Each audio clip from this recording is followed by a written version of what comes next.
서울시가 저출산 대책의 일환으로 배우자 출산 휴가 의무 사용제를 도입하겠다고 밝혔습니다. 국내 최초 시도인데요.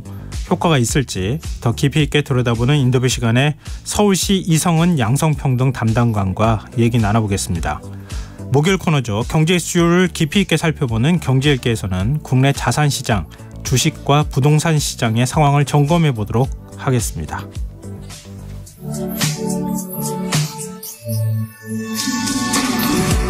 김성환의 시사에는 청취자 여러분들의 관심과 참여 기다립니다. 방송 내용과 관련해 의견 있으신 분들은 문자 보내주십시오.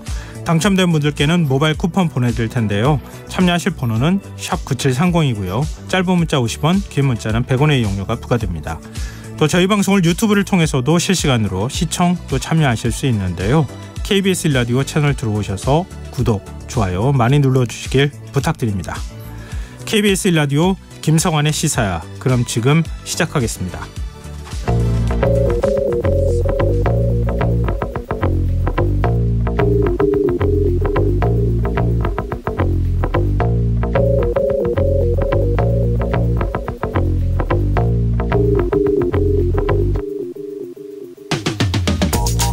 코로나19 사태가 여성들에게 특히 가혹했다는 조사 결과가 나왔습니다.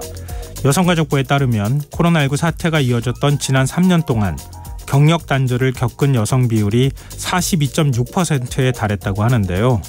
이는 3년 전 조사 때보다 7.6%포인트나 늘어난 수치라고 합니다. 조금 더 자세히 들여다보면요.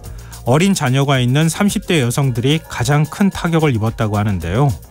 코로나19 대유행으로 아이 맡길 곳을 찾지 못해 직장을 그만둔 여성이 늘어난 탓이라고 하죠. 우리나라 성별 대학 진학률이 여성이 더 높음에도 경제 참여율이 떨어지는 이유는 여기에 있을 텐데요. 문제는 어렵게 일을 다시 시작해도 일자리의 질이 낮아진다는 겁니다. 경력 단절을 딛고 재취업하기까지는 평균 9년에 가까운 시간이 걸렸고 재취업 이후 첫 임금은 경력 단절 이전보다 15% 가까이 줄어든 것으로 나타났는데요. 그마저도 임시직이나 시간제 일자리가 대다수였다고 합니다. 젊고 능력 있는 여성들이 본인의 역량을 펼치기 위해 출산을 포기하는 건 어찌 보면 당연한 일일지도 모르겠는데요. 이런 상황 어떻게 봐야 할까요? 정부는 경력 단절 여성이 양질의 일자리로 진입할 수 있도록 직업훈련을 확대하겠다는 입장을 밝혔는데요. 출산과 육아를 이유로 여성의 경력 단절을 겪지 않도록 사회적 제도를 만드는 일이 무엇보다 시급하지 않을까요? 여성들이 가정에서 과도한 책임과 의무를 지게 하는 구조를 깨부수지 않으면 한국이란 나라가 소멸할 수도 있다는 세계 인구학 권위자 데이비드 콜먼 옥스퍼드대 명예교수의 말에 전혀 과장이 없어 보이니 어쩌면 좋습니까? 오늘 밤 당신 안에 꿈틀거리는 지식충전 본능이 깨어납니다. 여러분의 자유탐구 영역 김성환의 시사야. 오늘 놓쳤던 뉴스 꼼꼼히 정리해드리는 뉴스야 시간입니다.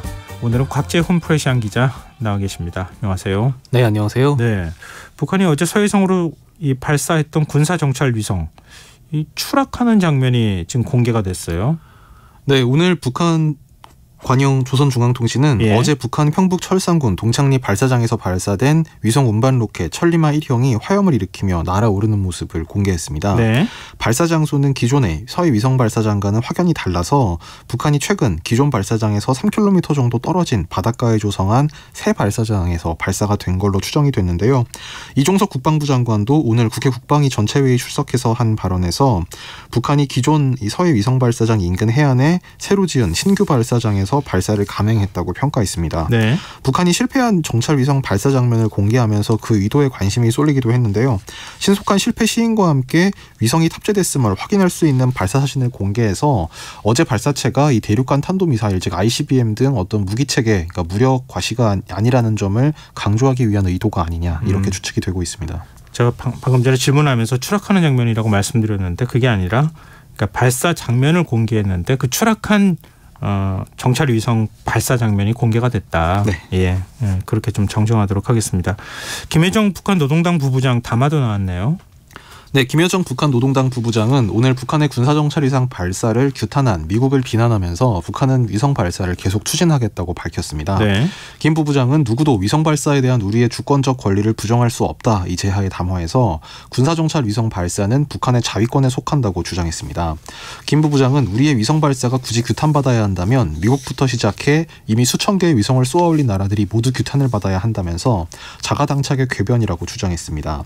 그러면서 지금 이 시각 또 이 한반도 상공에 숱한 정찰위성과 고고도 무인 정찰기 등 형형색색의 정찰 자산들을 꽉 채워놓고 눈이 빠지도록 우리의 일거일동을 살피기에 여념이 없는 미국이 우리의 군사정찰위성 발사를 걸고 드는 것이야말로 적반하장이라고 주장했습니다. 네, 정부는 북한의 이런 뜻에 대해서 계획 철회를 촉구하면서 좀 비판하는 입장을 내놨네요. 네, 정부는 북한의 입장에 대해서 유감을 표하고 발사 계획 철회를 촉구했습니다. 네. 외교부 임수석 대변인은 오늘 브리핑에서 이 김여정 부부장 담화에 대해서 이 같은 입장을 밝혔는데요. 예. 임 대변인은 북한의 소위 위성 명목 장거리 탄도미사일 발사는 그 성공 여부와 무관하게 유엔 안보리 결의에 대한 중대한 위반이고 한반도와 국제사회 평화와 안전을 위협하는 심각한 도발이라고 지적했습니다. 이어 북한은 안보리 결의를 반복적으로 위반하고 한미 등 외부의 책임을 전가하는 왜곡된 주장을 계속해오고 있다고 비판했는데요. 정부는 이와 관련 조만간 미국과 협의해 유엔 안전보장이사회 긴급 회의 소집을 요청할 것으로 알려졌습니다. 외교부 당국자는 안보리 차원에서 북한의 반복되는 안보리 결의 위반에 대해 단호하고 단합된 대응이 필요하다는 입장을 견지하고 있다면서 미국을 포함한 주요 우방국과 긴밀히 소통하고 있다고 밝혔습니다. 네, 소관 상임이라고 할 수 있는 국회 국방위가 열렸는데 혹시 여야 간에 어떤 논의가 오고 갔습니까?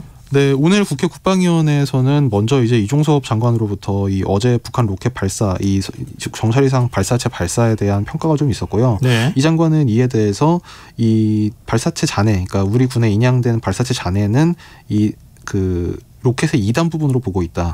그리고 그 이상 3단체와 위성 탑재체 부분은 지속해서 추적하고 있다. 이렇게 밝혔습니다. 네. 낙하 지점이 떨어진 구역은 약 100km 이상에 걸쳐 있는 것으로 보고 있다고 이 장관은 밝혔고요.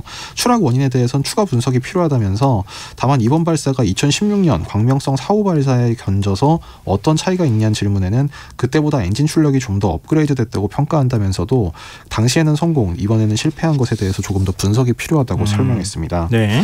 이 야당은 이제 군의 대응이 미흡했다는 취지의 질의를 했는데 이종섭 장관은 이에 대해 조목조목 반박을 하기도 했는데요.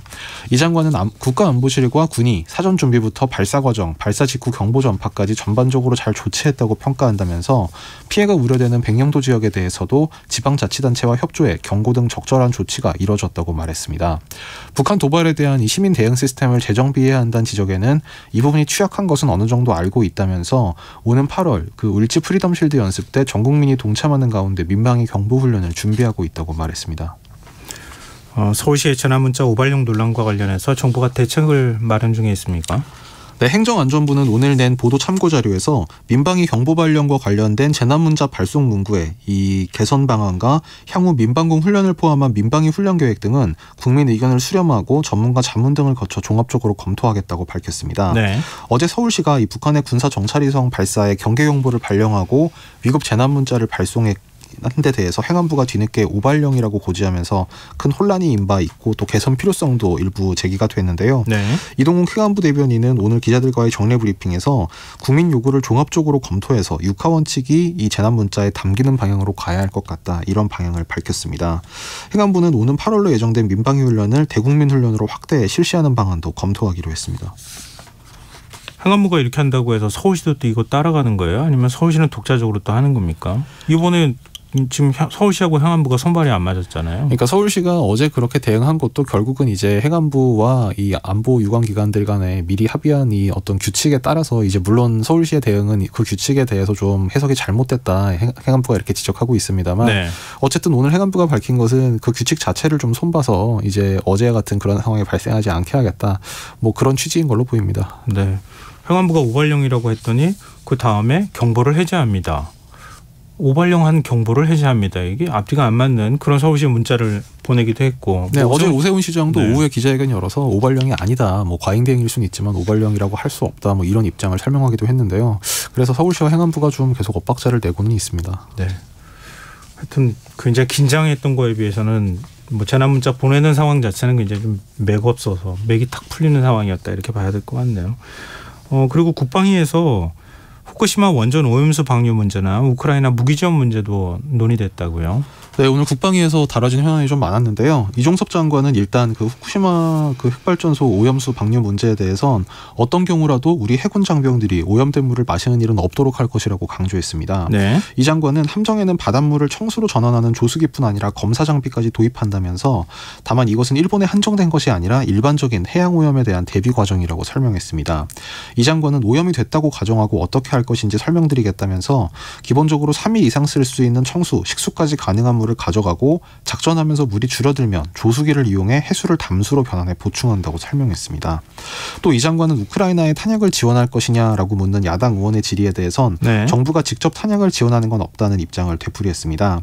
해외로 반출된 탄약 규모에 대해서는 포탄 10만 발이 최종 사용자를 미국으로 지정해 수출된 게 있다고 언급하고 다만 추가적인 사항은 국익을 고려해 답변드리지 않겠다고 했습니다. 신범철 국방부 차관도 이 민주당 이재명 대표의 관련 질문에 대해서 네. 탄약 10만 발은 대한민국 방산업체가 미국과 계약서를 지원한 것이고 최종 사용자가 미국으로 돼 있다면서 그 밖의 사안을 밝히는 것은 우리 탄약 비축량 등이 북한에 전해질 수 있다는 점에서 언급할 수 없다고 했습니다. 이게 무슨 얘기입니까? 보냈어도 밝힐 수 없다는 뜻입니까? 아니면은 뭐 우리나라가 지금 그 비축분으로 보유하고 있었던 155mm 포탄을 보냈다고 하면 결국 어느 정도 포탄을 갖고 있는지가 북측에 공개가 되기 때문에 그 내용을 구체적으로 언급할 수가 없다 이런 뜻입니까? 신범철 차관의 얘기는 이제 후자 이제 탄약 비축량이 북한에 도출될 수 있다는 답변은 그런 거고요. 이와 관련해 이 장관은 우리 탄약 비축량이 좀 모자라지 않느냐 이런 지적에 부족하지 않다면서 군사 대비 태세에 문제가 없도록 하고 있다 뭐 이렇게 답변을 하긴 했습니다. 어찌됐든 보냈는지 안 보냈는지도 명확하게 일단 밝히지는 않은 거네요. 뭐 이 장관은 이제 10만 발이 수출된 게 있다 이렇게 얘기를 했으니까 그 어쨌든 이제 10만 발 수출에 대해서는 지금 국방부도 인정을 한 걸로 봐야 될 것 같습니다. 그러니까 추가 지원에 관한 거는 네네 그 부분은 그렇습니다. 예. 그리고 윤석열 대통령이 한상혁 방송통신위원장을 면직 처분하지 않았습니까? 근데 한 위원장이 지금 가처분 신청을 냈어요 오늘. 네, 한상혁 전 방송통신위원장이 면직 처분에 대해 취소 소송과 함께 집행 정지 신청을 오늘 서울행정법원에 냈다고 이 한 전 위원장 측 법률 대리인이 밝혔습니다. 네. 한 전 위원장 측은 입장문에서 방통위 설치 및 운영에 관한 법률에 의하면 방통위원장은 임기가 보장돼 있으며 외부의 부당한 지시나 간섭을 받지 않는다면서 검찰은 공소를 제기했고 대통령은 공소가 제기됐다는 이유만으로 무죄 추정 원칙과 직업선택 자유 등 헌법적 가치를 침해하면서 면직 처분을 했다고 주장했습니다. 또 면직 처분은 방통위의 독립성과 위원장 신분 보장에 대한 심각한 침해일 뿐 아니라 방송 언론의 자유를 침해해 민주적 기본 질서의 근간을 흔드는 위법하고 위헌적인 처분이라고 주장했습니다. 법원의 결정은 언제쯤 날까요? 뭐 이게 사실 지금 첫 기일도 잡히지 않은 상태라서 뭐 언제쯤 날 것이더라고 뭐 지금 단계에서 좀 뭐 단언하기는 좀 어렵겠습니다만 네. 이 한 전 위원장 측 법률 대리인인 진원태 변호사는 오늘 이 뉴시스 통신과의 그 전화 인터뷰에서 조만간 신문기일이 정해질 것이라면서 기일이 지정되면 본안 사건과 다르게 빠르게 결정될 것이다. 유사 사례를 비춰보면 일주일 안에 나올 가능성도 있다. 이런 바람을 밝혔습니다. 네. 그러면은 일단은 한 위원장이 면직된 상황이잖아요. 네. 그러면은 지금 대행 체제가 유지되는 겁니까? 네, 지금 김효재 네. 방통위원이 지금 위원장 직무를 대행하는 지금 체제로 가고 있습니다. 그럼 그런 상황에서 사무처장의 감사원 출신 인사를 선임하고 대변을 또 전보 조치까지 했어요? 네, 오늘 방통위는 신임 사무처장에 감사원 출신인 조성은 감사교육원장이 임명됐다고 밝혔습니다. 네. 이 방통위 사무처장은 그 전임 사무처장이 작년 12월 4일을 표명한 이후에 지금 수개월째 공석이었는데요. 네. 이 자리는 이제 보통 방통위 내부 직원들이 이제 임명되는 자리여서 이 외부 인사가 오는 것이 매우 이례적이고 네. 게다가 이제 감사원 출신 인사라는 점도 지금 상당히 눈길을 끌고 있는데 왜냐하면 아시다시피 지금 이 종편 지금 재승인 심사 점수 변경 이 의혹 때문에 한 전 위원장이 물러난 것인데 네. 이 사건 자체가 감사원 감소로 촉발된 이제 사건이었습니다. 그래서 지금 감사원 고위 간부가 이 방통위 사무처장으로 전격 이동한 점을 두고 방통위 안에서는 좀 상당히 긴장하는 분위기가 전해지고 있습니다. 네. 그럼 윤 대통령은 신임 방통위원장 언제쯤 지명하는 겁니까? 지금 뭐 하마평이 벌써 나오던데요. 네, 뭐 지금 이르면 이번 주에 뭐 지명이 될 것이다 뭐 이렇게 알려진 상태인데요. 네. 이와 함께 내주 공식 출범하는 국가보훈부 그리고 재외동포청 등 신설부처 인사도 예정돼 있어서 이제 소폭의 뭐 말하자면 개각이라기보다는 뭐 추가 이제 그 조각이 이뤄지는 셈이 됩니다. 예. 대통령실 관계자는 오늘 연합뉴스 전화 인터뷰에서 새 방통위원장 지명은 이르면 이번 주, 늦어도 다음 주엔 이뤄질 것이라고 말했습니다. 지난달 30일 이제 임기를 2달 앞두고 이 한 위원장이 면직된 그 후임에는 윤 대통령 취임 직후 대외 협력 특보를 맡아온 이동관 전 청와대 홍보수석이 사실상 내정된 걸로 지금 전해지고 있습니다. 만약에 가처분을 법원이 받아들이면 어떻게 돼요? 물론 인사청문회 과정이라는 게 있기는 하지만 대통령이 일단은 지명한 후보자가 있는 상황에서 법원이 만약에 가처분 신청을 받게 되면은 인사청문 절차가 중단되는 겁니까? 이게 사실상 그렇게 되면 거의 초유의 일이라서 어떻게 될지는 모르겠습니다만 어쨌든 법원에서 만약에 가처분을 인용을 하게 되면 예. 그 본안 결과가 나올 때까지 그 한 전 위원장의 직위가 유지되는 그렇죠. 걸로 봐야 그 법리상 이제 그렇지 않습니까? 결국 그러면 방통위원장이 2명이 되는 상황이 될 수도 있을 것 같아서 걱정이 돼서 그렇게 되면 아마 본안 소송이 이제 실제로 결론이 날 때까지 아마 이 인사청문 절차가 중단이 되고 이제 후임 임명 절차 자체가 좀 중단될 확률이 높아 보이긴 하는데요. 뭐 현재로서는 알 수 없고 일단 가처분 결과를 좀 기다려봐야 될 것 같아요. 뭐 그 시나리오는 여러 가지 시나리오가 있을 수 있을 것 같은데 하여튼 한 전 위원장의 가처분이 기각되는 상황이 되면 그냥 다음 방통위원장 인사청문 절차까지 쭉 이렇게 진행이 되는 거고 만약에 가처분을 받아들이게 된다고 하면 인사청문 절차가 중단된 상황에서 현 방통위원장이 있는 상황에서 또 새로운 방통위원장을 지명한 그러니까 임기가 지금 2달도 안 남은 거 아니에요? 7월 말까지니까 오늘 기준으로 하면 딱 2달이 남은 셈인데요. 2달을 그런 상황으로 가야 되는 뭐 이런 아주 애매모호한 일이 벌어질 가능성도 있어 보이네요. 네. 지금 여러분께서는 KBS 라디오 김성원의 시사회와 함께하고 계십니다. 계속해서 뉴스야 이어가겠습니다. 지금 그 국민권익위원회 감사원 이 선관위 그 자녀 특혜 채용 의혹과 관련해서 모두 지금 조사를 한다고 나서고 있는 상황이잖아요. 근데 지금 감사원은 선관위는 어떤 입장입니까? 감사원 감사는 못 받겠다. 이거는 그대로 유지되는 겁니까? 네, 중앙선거관리위원회가 이 고위 간부 자녀 특혜 채용 의혹에 대해서 감사원 감사는 거부하겠다. 반면 국민권익위의 조사에는 협조하겠다. 이런 입장을 밝혔습니다. 네. 선관위 관계자는 오늘 언론 인터뷰에서 선관위는 감사원의 직무 감찰 대상이 아니다라면서 사실상 감사 거부 방침을 밝혔는데요. 감사원 감사는 이제 국가 예산을 제대로 썼는지 보는 회계 검사 그리고 기관의 사무와 직무에 대한 직무 감찰로 나뉘는데 네. 이 감사원은 선관위를 대상으로 채용 승진 등 인력 관리 전반에 걸친 적법성 특혜 여부 등을 정밀 점검할 것이라고 직무 감찰을 예고했는데 네. 선관위는 이 감사원으로부터 회계 검사는 받을 수 있지만 이 직무 독립성 침해 우려가 있기 때문에 직무 감찰은 받을 수 없다 이런 입장을 유지하고 있습니다. 반면 권익위 조사에는 협조하겠다는 입장인데요. 예. 권익위는 오늘 자녀 채용 비리 의혹 관련 전수조사를 오늘 시작했다면서 권익위법에 의거한 실태조사권에 따라 단독으로 조사를 하는 것이라고 설명했습니다. 선관위는 권익위의 조사는 수용하고 그리고 이와 별개로 자체적 전수조사도 예정대로 진행하겠다는 방침입니다. 이것도 논란이 되겠는데요. 보니까 뭐 물론 그 선관위가 대통령 직속으로 있는 독립된 기관이면 뭐 틀림이 없는 거 아닙니까? 근데 감사원 감사 범위가 어디까지여야 하는가 이 부분은 법률 해석에 관한 문제이기도 하잖아요. 법률이 정확하게 어떻게 규제가 되어 있는지 이것도 좀 확인해 봐야 될 것 같고 감사원도 사실 선거법 적용하는 데 있어서 해석을 할 수 있는 기관이잖아요. 근데 해석을 하는 기관이 법률 해석을 지금 했다는 얘기가 드는 건데 양쪽의 입장이 충돌하는 거잖아요. 그런 면에서 좀 논란이 있을 수밖에 없을 것 같네요. 그 선관위 자녀 특혜 채용 의혹과 관련해서 국정조사를 실시한다고 하는 얘기가 있었는데 이건 어떻게 되는 거예요? 네, 어제 대략적으로 이제 여야 간에 그런 공감대가 형성이 됐고 예. 오늘 원내수석 부대표 간 양당 그 회동이 있었습니다. 여기에서도 지금 추가 논의가 조금 이뤄졌는데요. 예. 아직까지 명확하게 결론이 난 상태는 아닙니다. 오늘 이양수 국민의힘 원내수석 부대표 그리고 송기현 더불어민주당 원내수석 부대표가 오전에 국회에서 비공개 회동을 갖고 이 선관위 국정조사 문제 그리고 그 후쿠시마 오염수 관련 이제 문제 등에 대해서 지금 논의를 했는데 네. 이 다만 회동 결과에 대해서는 기자들에게는 아직 확정된 게 없어 말할 게 없다라고만 했습니다. 다만 이제 이 선관위 관련된 내용에 대해서는 이 송 원내수석 부대표가 민주당이 여러 개 제안한 게 있고 방송법도 어떻게 할지 등 제안했는데 계속 논의하겠다 이렇게 언급을 했고요. 그 이양수 원내수석 부대표는 국정조사를 추진하는 방향성에는 이견이 없다면서 하기로 한 것에 대해서는 어제 이미 결정이 났고 네. 세부적 논의를 하는 과정이다. 그래서 시간이 필요하다고 말했습니다. 참고로 어제 민주당 이소영 원내대변인도 이 브리핑에서 선관위가 자녀 특혜 채용 문제로 국민들을 실망시켰다면서 이 국정조사 논의에 착수하겠다는 입장을 밝힌 바가 있습니다. 네, 지금 국회 본회의 직회부된 방송법 개정안 민주당이 처리하겠다 이렇게 또 나오고 있잖아요. 한성혁 위원장 면직 문제와 관련해서 이것도 또한 또 이게 만약에 또 야당이 이것도 단독으로 처리하면은 대통령이 거부권 행사할 가능성이 있지 않습니까? 네.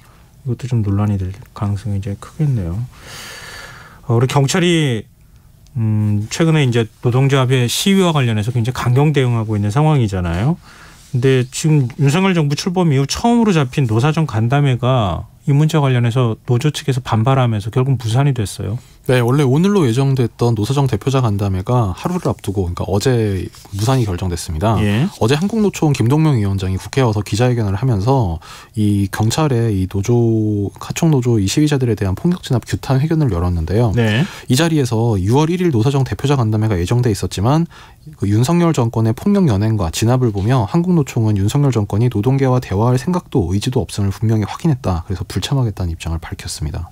한국노총은 경사노위도 탈퇴하는 방안을 논의했다고요? 네, 한국노총은 오는 7일 이 중앙집행위원회 보통 중집이라고 줄여 부르는 이 위원회를 열고 경사노위 탈퇴도 논의할 예정이라고 오늘 한국노총 관계자가 언론에 설명했습니다.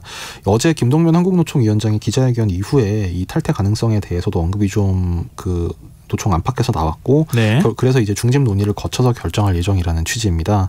이 어제 한국노총 그 김동면 위원장 등 이제 노동계에서는 그 경찰의 이른바 그 곤봉 폭행 그 진압 사건에 대해서 네. 노동계가 필요 없음을 윤석열 정권이 아주 노골적이고 직접적이고 폭력적으로 표현했다면서 윤석열 정권 심판 투쟁을 시작한다 이렇게 선언하기까지 했습니다.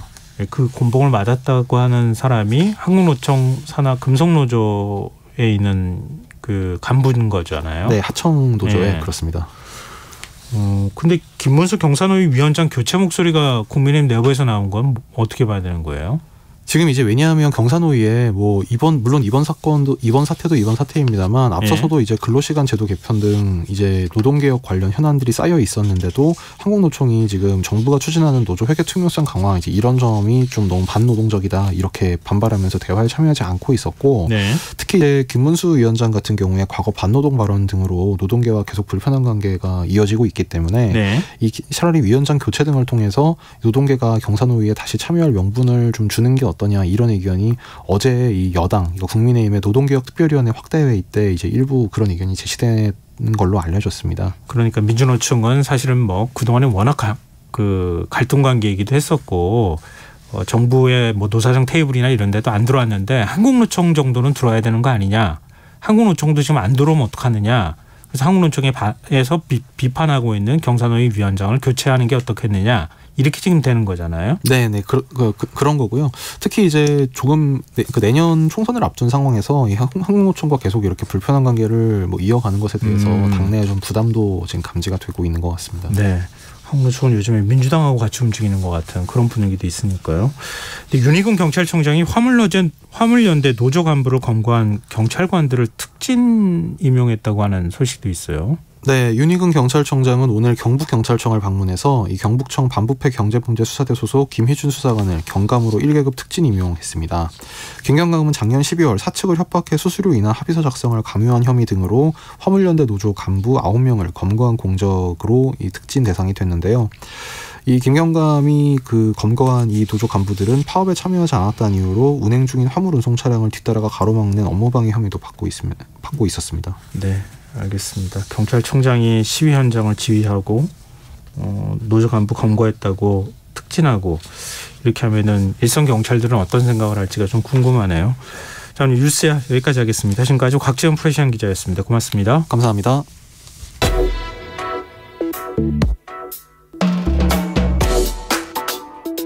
더 나은 내일을 준비하는 시간 KBS 1라디오 김성환의 시사야. 전국에서 가장 낮은 출산율을 기록하고 있는 곳이 바로 서울인데요. 그래서 서울시가 이런 낮은 출산율을 끌어올리기 위해서 여러 대책을 내놓고 있습니다. 이번에는 정부 지자체 뭐 다 통틀어서 최초로 배우자 출산휴가 의무 사용제를 도입하겠다고 밝혔습니다. 구체적으로 어떤 내용인지 또 그동안 서울시가 내놓은 대책들 저출생 문제 극복 대책의 효과는 어느 정도였는지 이성은 서울시 양성평등 담당관 연결해서 얘기 나눠보도록 하겠습니다. 과장님 안녕하세요. 네, 안녕하십니까. 네, 서울시가 오늘부터 남성 직원에게도 출산휴가 10일을 의무적으로 부여한다 이렇게 밝혔습니다. 출산휴가 열흘 정도 안 쓰는 직장인들이 굉장히 많이 있습니까? 네, 아무래도 당사자가 아니라 이제 배우자다 보니까 네. 일이나 이런 것들이 바쁘면 열흘 다 못 쓰는 경우가 꽤 있었습니다. 실제로 어느 정도인지는 파악이 안 됐습니까? 한 실제 조사해 보니까 네, 4분의 1 정도는 10일을 다 쓰지는 못하는 것으로 나타났고요. 예. 저희가 아무래도 뭐 민간 사기업보다는 좀 더 자유롭게 쓰는 분위기지 않을까 싶은데도 그런 4분의 1 정도는 다 못 쓰는 그런 상황이었습니다. 이제 눈치 본다는 거죠? 네, 그렇습니다. 공공기관도 이렇게 하니까 일반 기업들은 아마 더 심할 수밖에 없을 것 같은데요. 그래서 저 서울시가 그 배우자 출산휴가 의무 사용제를 도입하는 게 전국에서 처음이라고요. 지금 예, 공공부문은 그렇고요. 예. 네. 서울시가 그만큼 저출생 문제에 대해서 심각하게 생각하고 있다 이렇게 봐도 되겠네요. 예, 저희가 뭐 실제 지표로도 서울시가 가장 최저의 저출생 지표를 나타내고 있고 또 전국적으로도 저출생이 많이 심각하다고 지금 판단하고 있습니다. 그동안 서울시가 저희가 좀 인터뷰를 하기도 했었는데요. 전국 최초로 난자냉동 시술비 지원하기로 하는 등 여러 대책을 내놓지 않았습니까? 그동안에 너무 많은 대책을 내놔서 어떤 게 있는지 다 기억도 못 하겠는데 내놓은 대책들을 한번 좀 쭉 얘기를 해 주십시오. 저희가 이제 그 작년에 그 8월 달에 이제 엄마 아빠 행복 프로젝트라고 해서 그런 말 그대로 이제 엄마 아빠들, 자녀를 키우는 엄마 아빠들의 행복을 위해서 그런 돌봄의 부담을 덜어주는 정책들을 이렇게 종합적으로 추진을 했었고요. 네. 올해는 그런 자녀를 키우는 양육자뿐만 아니라 난임 부부라든지 네. 또 결혼을 앞둔 그런 신혼부부, 또 임산부, 그리고 다자녀 이런 타겟별로 이렇게 맞춤형 정책들을 계속 발표하고 준비하고 추진하고 있습니다. 네. 난자냉동 시술 지원의 경우에 반응이 굉장히 뜨거웠다 이렇게 지금 알려지고 있던데요. 어느 정도 어떤 반응을 보였습니까? 신청자가 많았습니까? 사실은 이제 저희가 그 결혼하는 연령이 점점 이제 높아지고 하다 보니까 이제 결혼은 미뤄지지만 좀 아이를 갖고 싶어하는 그런 여성들이 그런 난자냉동 시술이라는 것을 이제 많이 하는 것이 점점 늘어나고 있는 추세인데요. 네. 사실 비용이 만만치가 않습니다. 네, 그런 것들에 대해서 저희가 50%까지 이제 지원을 해준다고 하니까 그것에 대해서 관심을 보이는 그런 참여 의사를 보인 사람들이 많이 있었고요. 네. 또 그런 민간 협회에서도 이런 비용을 지원해주겠다 이렇게 좀 참여하고 싶다라고 이렇게 관심을 보이는 데들도 있었습니다. 그러니까 서울시에 만약에 지원을 받게 되면은 어느 정도 개인 부담을 해야 되는 겁니까? 뭐 이게 보통 1회 정도 하는데 350만 원에 400만 원 정도 드는데요. 네. 저희가 이제 200만 원까지 50%에 한해서 지원해 주게 됩니다. 한 어느 정도 그러니까 몇 명 정도가 이 지원을 받았는지는 혹시 자료 집계된 게 있습니까? 저희가 아직 시작은 안 했고요. 지금 이제 이번에 그 서울시 추경을 통해서 예산을 3억 원을 확보했고 하반기부터 이렇게 지원할 계획입니다. 하반기면은 지금 그러면 7월부터입니까? 아니면 6월부터입니까? 저희가 신청은 9월부터 받는데 9월부터요? 네네. 올해 하반기에 시술하셨던 분들에 대해서 지원을 할 계획입니다. 하반기 이미 시술하신 분들도 지원받을 수 있는 거예요? 네, 그렇습니다. 그렇군요. 아마 이 난임 부부들 굉장히 관심이 많지 않을까. 또 요즘엔 노산인 경우도 많이 있잖아요. 네. 40세 이상 출산하는 그 산모들이 굉장히 늘어났다 이런 얘기도 있기 때문에 많은 분들이 관심을 가지지 않을까 싶네요. 그리고 다자녀 기준을 바꿨다고 들었어요. 네네. 다자녀 기준을 어떻게 바꾼 겁니까? 저희가 보통 이제 다자녀 하면은 보통 이전에는 세자녀를 이렇게 많이 얘기를 했었는데 세자녀들만 이렇게 받을 수 있는 혜택들을 두자녀까지 확대해서 다양한 뭐 공공시설 이용 할인 혜택이라든지 각종 서비스들을 제공받을 수 있도록 그렇게 세자녀에서 두자녀로 이렇게 기준을 좀 낮췄습니다. 그러면은 3자녀에서 2자녀로 낮췄다고 하면은 대상자가 확 늘어나지 않겠습니까? 네. 그래서 저희가 그 미성년자인 자녀를 둔 가구들을 조사해 보니까 네. 3자녀가 한 5만 7천 명 정도 되고요. 예. 2자녀 가구가 한 26만 명, 27만 명 정도 됩니다. 그래서 이제 그래서 한 4배 이상 이제 대상자가 좀 확대된다고 보시면 될 것 같습니다. 이렇게 되면 예산 많이 들어갈 것 같은데요. 네, 아무래도 뭐 예산이 들어가지만 저출생 극복을 위해서 좀 필요한 예산 지원이라고 생각합니다. 아무래도 그 저희가 둘을 가진 사람이 3명 낳기가 참 쉽지 않은 상황이고, 네. 한 명을 키우던 부모들이 이렇게 한 명이라도 더 이런 거 논의해서 한 명을 더 낳으려고 생각만 한다고 하더라도 충분히 가치가 있는 예산이라고 생각이 됩니다. 네, 이게 사실 저도 제 처제가 다자녀인데요. 예. 처제 얘기를 들어보니까 혜택이 굉장히 많더라고요. 하다못해 전교금도 오히려 감면해주고 뭐 이런 혜택까지 한다면은 굉장히 혜택이 많아지던데요. 네, 그러니까, 저는 솔직히 더 많아져야 된다고 생각을 합니다. 그러니까 그러고 보니까 다자녀 혜택을 받을 수 있다고 하면은 아마 많은 분들이 2자녀 네. 이상 두신 분들의 경우에는 관심이 많지 않을까 싶네요. 네. 서울시가 내놓은 저출생 대책 가운데 시민들의 문의나 아니면은 또 반응이 가장 많았던 거 어떤 거였습니까? 저희가 작년에 발표한 엄마 아빠 행복 프로젝트에서는 그런 조부모 돌봄 시에 그런 돌봄비를 지원해주는 서울형 아이돌봄비 지원 사업이라든지, 예. 또 그런 맞벌이나 또 다자녀 가구의 그런 가사 서비스를 지원해주는 서울형 가사 서비스 지원 사업, 이런 사업들에 좀 관심이 많이 있었고요. 네. 저희가 또 아직 시작은 안 했지만은 그런 오늘 말씀드린 그런 남자 동결 사업이라든지 난임 지원 확대, 또 임산부들 요즘에 산후조리비가 굉장히 많이 드는데 네. 그런 산후조리비 지원 사업 이런 것들에 대해서 관심이 많으셨습니다. 근데 지금 그 시행 중이기 때문에 신청이 가능한 건 어떤 것들이 있습니까? 저희 현재 가능한 것들은 많이 있는데 예. 지금 말씀드린 그런 서울형 가사 서비스 지원이라든지 또 서울형 아이돌봄비 또 이런 사업들은 올 하반기 때 곧 시작을 합니다. 네. 그리고 이미 시작한 거는요? 이미 시작한 사업은 저희가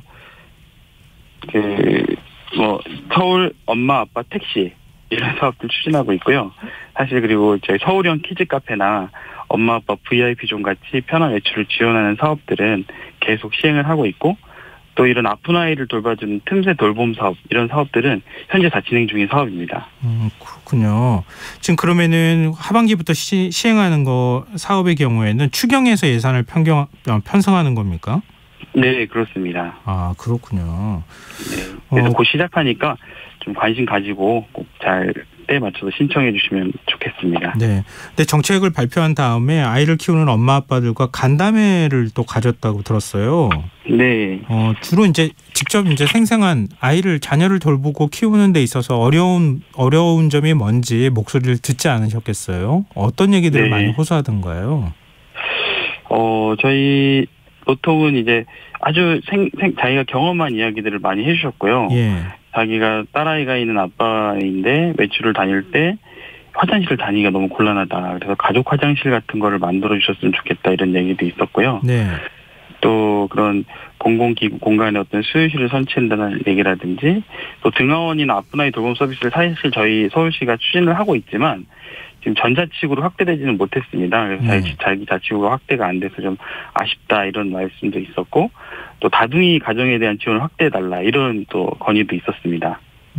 혹시 이게 정책으로 반영된 게 있습니까? 사실 그 다둥이 가정 지원 확대하라는 그런 그 건의 사항을 이번에 좀 받아들여서 저희가 다자녀 지원을 좀 더 확대한 부분들도 있고요. 또 이제 가족 화장실도 저희가 공원이나 또 공공시설에는 또 많이 확충하려고 지금 계획하고 있고, 등하원 아픈 아이 돌봄 서비스 그런 지역 확대도 24년부터는 전 자치구에서 확대될 수 있도록 그렇게 계획하고 추진하고 있습니다. 네. 근데 지금 계획하고 또 추진하고 예산 반영하고 내년에 또 계획하고 예산 반영하고 이러는 게 그렇게 쉬운 일은 아니잖아요. 단계적으로 결국은 갈 수밖에 없을 것 같네요. 보니까 한꺼번에 이렇게 확 다 해결하기는 쉽지 않을 테니까요. 시작이 중요한 것 같습니다. 해보니까. 네. 공무원들이 하는 일처리라는 게 결국 예산 심의까지 다 받기까지 과정이 이렇게 만만치는 않잖아요. 굉장히 어려우신 과정이 있을 거라고는 생각이 됩니다. 그런데 지금 말씀하신 것처럼 많은 노력을 좀 해주시면 더 적극적으로 정책이 반영되지 않을까 이렇게 기대를 해보고요. 그리고 서울 엄마 아빠 택시라고 아까 잠깐 말씀하시던 가운데 얘기를 하셨어요. 이게 어떤 겁니까? 저희가 실제로 어린아이를 키워보신 분들은 아시겠지만은 아이를 데리고 외출을 하기가 참 쉽지 않습니다. 특히 이제 영아들은 뭐 기저귀 또 분유 뭐 이런 수건 담요 이런 것까지 다 챙기려면 얘네들을 데리고 이렇게 외출하기가 참 쉽지 않은데 그래서 그런 영유아를 키우는 24개월 이하의 영아를 키우고 있는 엄마 아빠들에게 그 IM 택시라고 그런 대형 택시입니다. 중형 택시와 협약을 통해서 10만 원의 그런 택시 이용권을 지원해서 그런 편하게 외출할 수 있도록 지원하는 그런 사업입니다. 그러면 신청하면은 대상자만 되면 다 받을 수 있는 겁니까? 네, 그렇습니다. 그럼 그 10만 원이면은 10만 원을 어떤 방식으로 받습니까? 그 앱에서 IM 택시 앱에서 10만 원 포인트를 신청을 해가지고 받으면 바로 이렇게 앱상에서 바로 활용할 수 있도록 그렇게 신청하시면 됩니다. 현재 24일부터 16개 자치구에서 지금 신청을 받고 있고요. 내년에는 전 자치구로 확대될 그런 계획입니다. 그럼 구청을 직접 방문해야 되는 겁니까? 동주민센터를 직접 방문해서 신청하실 수도 있고요. 앱을 통해서 온라인으로 신청하실 수도 있습니다. 그래요? 방문하지 않고 앱으로 신청해서 받을 수 있다고 하면 더 편리할 것 같네요. 네. 지금 저출생 문제 극복을 위해서 서울시가 굉장히 다양한 정책들을 이미 그 정책들을 시행 중에 있고 또 앞으로 더 많은 정책들을 또 펼칠 예정이다 이렇게 쭉 설명해 주셨잖아요. 근데 서울시는 앞으로 어떻게 하겠습니다라고 마지막으로 말씀을 좀 듣고 싶습니다. 지금 저희가 피부로 느끼는 것보다 저희 서울시의 저출생 또 서울시뿐만 아니라 저희 대한민국의 저출생 문제가 굉장히 심각하다고 생각하고 있고요. 이게 어떤 하나의 정책으로 해결이 되지는 않을 거다라고 생각하고 있고 정말 할 수 있는 모든 시도들을 다 해보고 또 0.001이라도 올릴 수 있으면 또 그런 정책이 있다면 또 현장에 의견 들어가면서 또 모든 노력을 다 기울이겠다라는 말씀을 드리고 싶습니다. 네, 서울시에서 좀 더 아이를 낳기 좋은 환경을 만들어주기 위해서 많은 노력을 좀 해주셨으면 좋겠습니다. 오늘 말씀 고맙습니다. 예, 감사합니다. 네, 지금까지 이성은 서울시 양성평등 담당관이었습니다.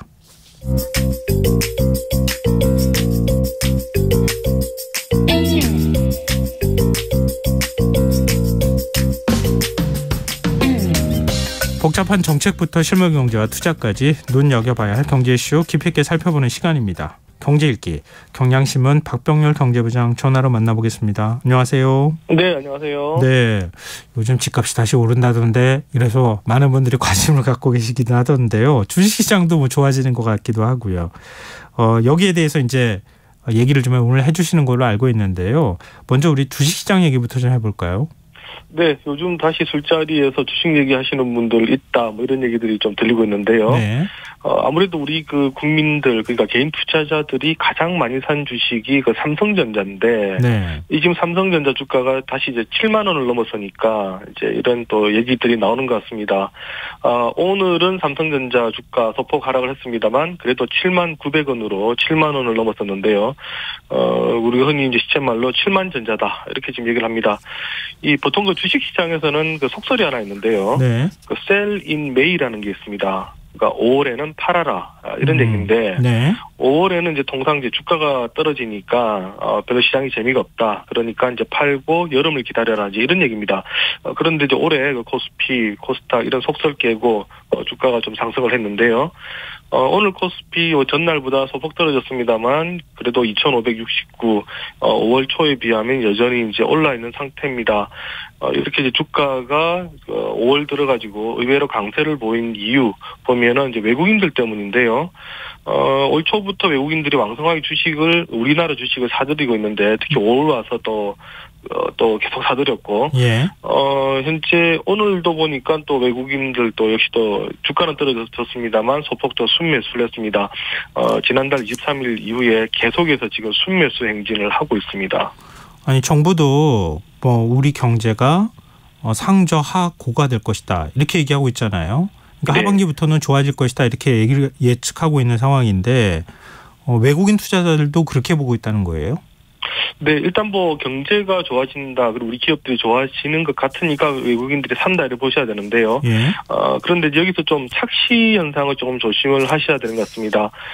외국인들이 제가 앞서 말씀드린 것처럼 주식을 많이 사는 것은 맞는데 네. 지금 이게 일부 종목에 한정돼 있다 이런 부분을 주목을 해야 됩니다. 특히 삼성전자 한 종목을 지금 집중 매수를 하고 있는데요. 네. 오늘 뭐 주가가 삼성은 빠졌습니다만 역시 외국인들이 또 왕성하게 사들였습니다. 지금 올 들어서 외국인이 순매수한 삼성전자 주식은 10조 원이 넘는데요. 예. 이게 지금 역대 최고입니다.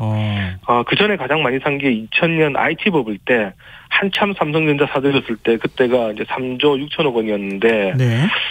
그 비하면 정말 지금 많이 사들이고 있습니다. 최근에 그 코로나19를 전후에서 보면 외국인들이 우리 삼성전자 주식 그닥 좋아하지는 않았습니다.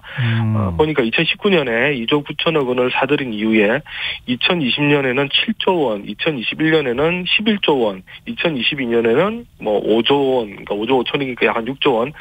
이렇게 지금 3년 연속 계속 지금 팔았습니다. 네. 그런데 돌연 올해 들어가지고 좀 지금까지 10조 원 이상 삼성전자 주식을 사들이는데 이렇게 지금 삼성전자만 많이 사들이고 다른 주식들을 보면 순매수익들이 이제 그렇게 크지 않습니다. 여기서 또 SK 하이닉스까지 합치면 지금 외국인들이 사실상 우리가 반도체주만 집중적으로 사들이고 있다 이렇게 보시면 되고요. 네. 지금 최근에 그 개미 투자자들한테 인기가 많았던 그 에코프로비엠 같은 경우는 보니까 지금 뭐 지난달 말부터 외국인들이 또 계속 팔고 있는데 철저하게 지금 그 반도체 편중을 하고 있다 이렇게 보시면 될 것 같습니다. 근데 반도체 전망은 별로 안 좋지 않습니까? 네, 지금 아직 재고도 많고요. 삼성 여전히 감산 중이고 특히 지금 이제 2분기가 진행 중인데 시장에서는 2분기에 삼성이 아마 적자를 기록할 것이다 이렇게 보고 있습니다. 스마트폰에서 흑자를 남겨도 그것보다도 반도체 적자가 더 커서 분기별로 적자를 볼 거다 이렇게 보는데 일단 뭐 큰 반전은 최근에 뉴욕 증시에서 있었습니다. 네. 지난달 24일인데요. 그 엔비디아라는 회사가 실적 발표를 했는데 이 엔비디아라는 회사는 이제 그래픽 처리 장치 그러니까 GPU를 이제 개발하는 회사인데 요 GPU가 많이 들어가는 게 챗 GPT로 우리가 알고 있는 그런 생성형 AI에 많이 들어가는 네. 이런 반도체입니다. 네. 그런데 1분기 매출액이 시장 전망치보다 10%더 웃돌았고요. 지금 다른 반도체들 다 안 좋다는데 오히려 엔비디아는 1분기에 시장 전망치보다 10% 더 많이 팔았고 특히 회사가 이번 2분기 그러니까 5월에서 7월 사이에 매출 전망치를 시장이 전망하는 것보다 무려 50% 이상 우리 매출 더 나올 거다. 이렇게 밝혔습니다. 네. 이제 그러다 보니까 시장이 깜짝 놀라면서 엔비디아 주식이 20% 이상 이제 치솟았고요. 그리고 이제 엔비디아가 치솟다 보니까 그렇다면 이제 반도체 경기도 다 같이 살아나는 것 아니냐. 그러면서 지금 동시에 지금 전 세계 반도체 회사들이 주가가 상승을 하고 있습니다. 지금 외국인들이 볼 때 삼성이 지금 안 좋기는 하지만 이제 바닥을 치고 있다. 지금 이렇게 보는 것 같고요. 네. 그런 기대로 아마 올 초부터 계속 쭉쭉 하고 있었던 것 아니냐 이렇게 지금 생각을 하는데 오늘까지도 외국인들 왕성하게 지금 삼성전자 주식 사들이고 있습니다. 근데 외국인들이 사는 주식 원래 개미들이 팔면 외국인이 산다 뭐 이런 얘기도 있잖아요. 전 개인 투자자들이 다 판 거예요. 그렇죠. 그러니까 누군가가 이제 파니까 외국인이 산 그렇죠. 건데, 예. 그 이제 파는 주체가 결국은 외국인이 아니라면 개인, 기관, 두 개가 있지 않겠습니까? 예. 그러니까 누군가가 내놓은 주식 누구냐 봤더니 이제 개인들이 팔고 있습니다. 한국거래소 통계를 보니까 지난 5월 1일부터 30일까지 그 개인 투자자가 가장 많이 내다 판 종목 1위가 삼성전자입니다. 한 달 동안 2조 3천억 원어치 내다 팔았는데. 요걸 그대로 외국인들이 이제 다 받아갔다라고 보시면 됩니다. 또 SK 하이닉스도 1조 원어치 팔았는데 이 순매도 2위입니다. 그러니까 개인이 가장 많이 판 종목 1, 2위가 삼성, SK 하이닉스고요. 네. 반대로 외국인이 가장 많이 산 주식 1, 2위가 삼성, SK 하이닉스입니다. 우리 개인들은 그럼 왜 이렇게 많이 파느냐. 예. 보면 사실 그 코로나19 때 한참 그 10만 전자 기대 가지면서 들어왔던 삼성전자 투자자들이 많습니다. 네네. 근데 들어왔다가 주식이 뭐 6만 원, 5만 원대까지 떨어지니까 좀 소가리를 하고 있었는데 7만 원 선 회복을 하니까 그때 많이 물려있던 분들이 이번에 지금 팔아버린 것 아니냐. 네. 지금 이렇게 봅니다. 최근에 그 주요 증권사들은 삼성전자 주식 그래도 8만 원대 중반까지 갈 거다 이렇게 지금 속속 이 전망치를 올리고 있는데요. 이제 그럼에도 불구하고 그동안 오랫동안 삼성에 물려있던 이제 투자자들 입장에서는 아이고 이제 그동안 고생했으니까 이 정도라도 이제 팔자. 이제 이런 심리가 있을 수 있고요. 특히 이제 최근에 이제 고금리로 시중에 유동성이 적다 보니까 주식을 빨리 좀 내다 팔고 환금을 해야 될 이제 그런 필요성도 있는데 아마 이런 것들이 같이 영향을 미친 것 아닌가 지금 저는 그렇게 보고 있습니다. 전동 개미들이 돈을 버나 그렇게 생각했더니 그게 아니라 눈물의 매도를 하고 있는 거네요. 최근 삼성전자뿐만 아니라 전체 주식시장 상황은 어때요? 시황은? 네, 일단 지금까지 많이 오른 것 그냥 뭐 삼성전자가 주도했다고 일단 보시면 되는데요. 네. 이 삼성전자가 우리나라 전체 시가총액에서 차지하는 비중이 20%가 넘습니다. 네. 그러다 보니까 항상 우리 주식시장에는 좀 착시 현상이 있는데요. 대부분의 업종이 뭐 보합이나 좀 떨어지더라도 사실 뭐 삼성만 좋으면 코스피가 오를 수가 있습니다. 반대로 모든 업종이 다 좋아도 삼성이 안 좋으면 하락할 수도 있는데요. 네. 교보증권 그 분석을 보니까 코스피가 5월에 시가총액이 64조가 증가를 했는데 이 중에 반도체 업종에서 57조 원이 증가를 했더라. 그러니까 전체 상승분의 88%가 반도체라고 밝혔고요. 이 중에서 이제 삼성의 영향이 절대적이었다라고 보시면 됩니다. 삼성전자 주식 갖고 있는 분들은 그래도 본연 차렸다 이러지만 내 주식만 왜 이렇게 안 올라 이런 분들 많을 텐데 네. 그게 지금 현재로서는 뭐 정상적이다 이렇게 보시면 되는데 다만 이제 최근에 주식시장의 관심사는 어쨌든 삼성전자가 군부를 뗐으니까 다른 종목으로도 좀 온기가 확산될 것 아니냐 이런 기대를 하고 있는데요. 최근에 일단 보니까 뭐 현대차라든가 뭐 삼성 SDI, LG전자 이런 그 주요 대형 종목들이 서서히 조금씩 이제 오르는 모습들이 이제 보이고 있습니다.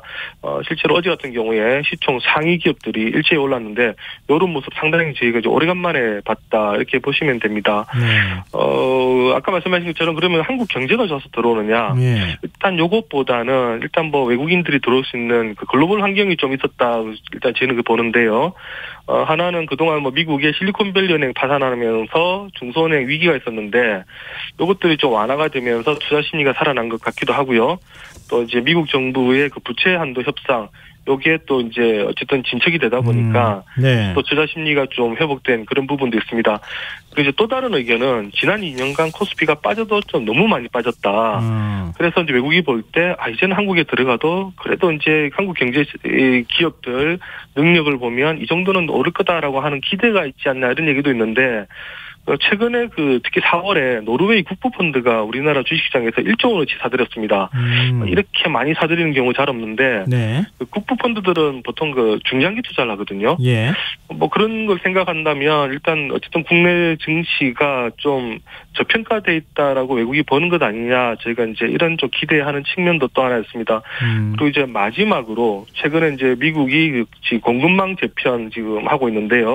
그러면서 대중 투자 자금 일부가 좀 빠져나와가지고 우리나라라든가 특히 일본 쪽으로 향하고 있는 것 아니냐. 지금 이제 이런 여러 가지 지금 이제 분석은 현재 나와 있습니다. 자, 알겠습니다. 자, 그러면 이제 부동산 시장도 좀 살펴보죠. 제가 뭐 앞서 첫 질문 드릴 때 집값이 오른다더라 이렇게 기대하시는 분들이 많다 그랬는데 분위기가 좀 바뀌는 것 같아요. 네, 일단 지표상으로 보면 서울 아파트 값이 지금 2주 연속 상승을 했습니다. 오늘 한국부동산원이 5월 5째 주 이 전국 주간 아파트 가격 동향 조사를 발표를 했는데 여기 보니까 서울 아파트 값 전주보다 0.04% 상승을 했는데요.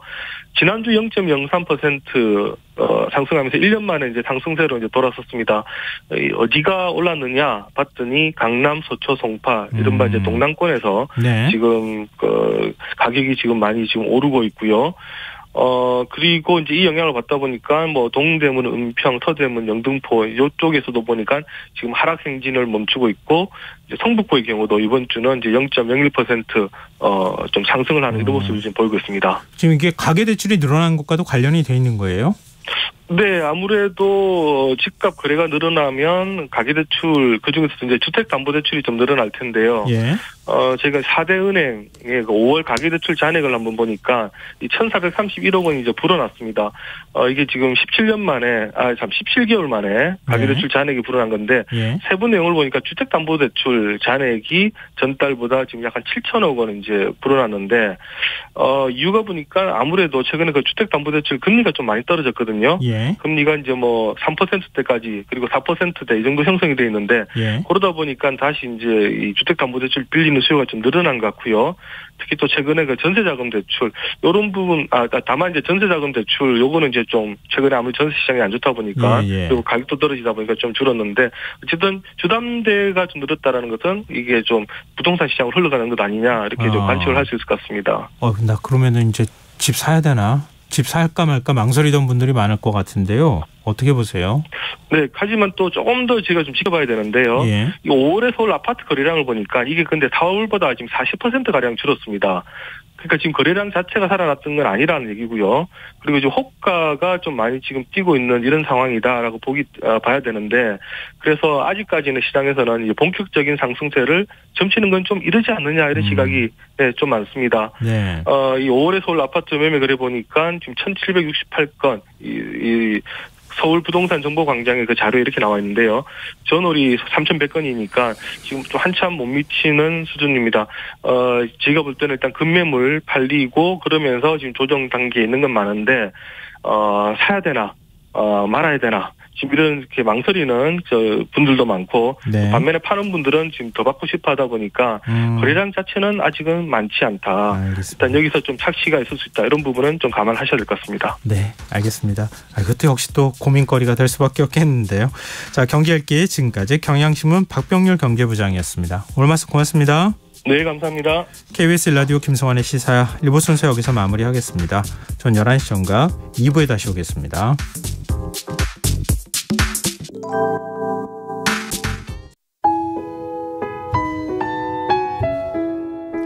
청취자 여러분, 위기가정을 찾아주세요. 어려운 경제 상황 속에서 긴급한 경제적 지원이 필요한데도 복지 사각지대에 놓여 있어 아무런 지원도 받지 못하고 극한 상황으로 내몰리고 있는 위기가정이 늘고 있습니다. KBS 강태원 복지재단에서는 사회안전망에서 벗어나 위기에 처해 있는 가정을 발굴해 긴급 지원하는 사업을 진행합니다. 여러분 주위에 스스로의 힘만으로는 도저히 일어설 수 없는 힘든 이웃이 혹시 있는지 찾아봐 주세요. 우리 사회의 건강한 구성원으로 신속히 복귀할 수 있도록 KBS 강태원 복지재단이 작은 힘을 보태겠습니다. 여러분의 제보 전화를 기다립니다. KBS 강태원 복지재단 제보 전화 1533-0900, 1533-0900입니다.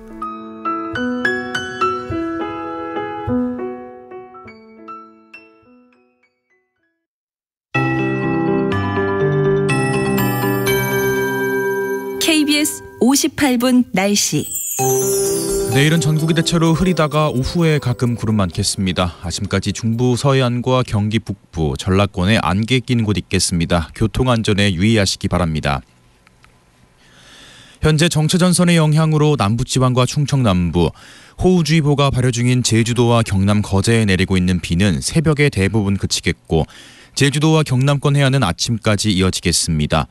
예상 강우량은 경남권 해안과 제주도 20에서 80, 전남권과 경북권 남부, 경남 내륙 10에서 40, 전북 5에서 20, 그 밖의 지역 5mm 내외입니다.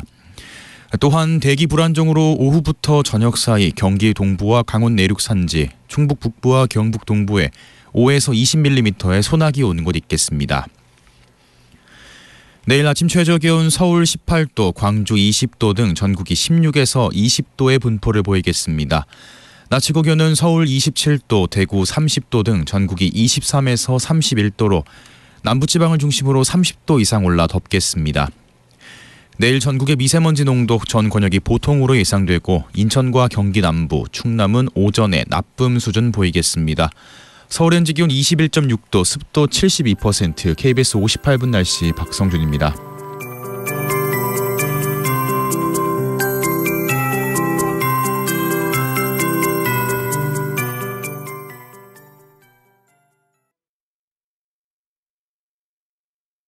정성을 다하는 국민의 방송 KBS가 11시를 알려드립니다.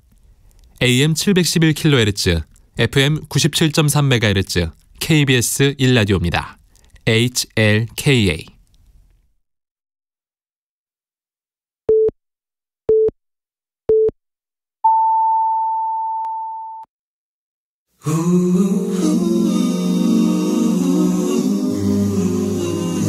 이 밤 그냥 보내긴 아쉬우니까요. 당신의 하루의 끝까지 야무지게 채워드립니다. 당신의 지식 충전소 김성환의 시사야.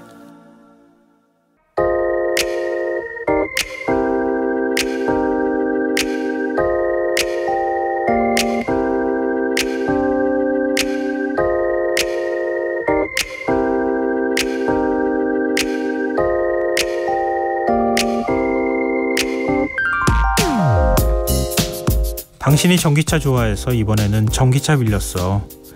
아내의 이 말만 믿고 간 제주. 렌트카 업체 주차장에 세워져 있는 차를 보고 뒤늦은 후회가 밀려왔습니다. 어쩐지 렌트비가 지나치게 싸더라니. 국내에 전기차가 막 출시됐을 무렵 생산된 그야말로 폐차 직전의 소형 전기차였던 겁니다. 이때부터 2박 3일 내내 제주 시내 전기차 충전 시설이 어디 있는지 신경 쓰는데 정신이 빠져 집으로 돌아올 무렵 맥이 다 풀릴 정도였습니다. 우리 다음에는 전기차 빌리지 말자. 투덜거리는 저에게 아내가 팩트 폭격을 날리더군요. 앞으로 제주 렌트카는 다 전기차로 바뀐다는데? 최근 제주를 다녀온 분들은 아시겠지만 청정 자연을 가진 곳답게 제주에는 전기차가 정말 많습니다. 전기차 보급률이 전국의 5배, 제주에만 25,000대가 넘는 전기차가 등록돼 있습니다. 탈탄소 시대를 앞서간다는 측면에서는 분명 반길 일이겠지만 그 한편에선 그늘도 생겨나고 있습니다. 부품수가 내연차의 3분의 1 정도에 불과하고 엔진 대신 모터로 구동하는 특성상 전기차는 경정비가 거의 필요 없습니다. 당연히 자동차 정비소에 갈 일이 크게 줄어들겠죠. 한국고용정보원 조사에 따르면 제주 지역 정비소 가운데 5년 안에 폐업하는 경우가 무려 61%에 달했습니다. 매출이 한창일 때의 3분의 1 수준이라고 정비사들이 말할 정도입니다. 제주도 계획처럼 2030년까지 전기차 비중을 86%까지 끌어올린다면 어떤 일이 벌어질까요? 한국고용연구원에 따르면 종합정비소 매출은 올해 대비 약 83% 줄어들 거라고 합니다. 정비소 카센터에서 근무하던 정비사들 어떻게 앞으로 생계를 유지할까? 이 정비사의 약 63%는 자동차 업계를 떠나지 못하고 있었다고 합니다. 렌터카 업체, 타이어업, 전문점, 자동차 판매점 등으로 옮겨 계속 종사하고 있는 겁니다. 만약 전국의 전기차 보급률이 제주만큼 높아진다면 또 어떤 일이 벌어질까요? 이 상상만 해도 마음이 무거워지는데요. 시대 변화도 좋지만 그 파도에 위태롭게 휩쓸리는 사람이 없도록 미리미리 대비하는 게 필요하지 않을까요? 지금까지 오늘의 발견이었습니다.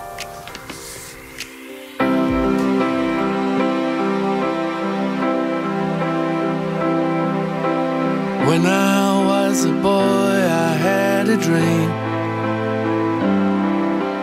all about the things I'd like to be. Soon as I was in my bed, music played inside my head. When I was a boy, I had a dream. When I was a boy, I learned to play far into the night and drift away. Don't wanna work on the milk or the bread, just wanna play my guitar instead. When I was a boy, I had a dream. And radio waves kept me company in those beautiful days when there was no money. When I was a boy, I had a dream. When I was a boy, I had a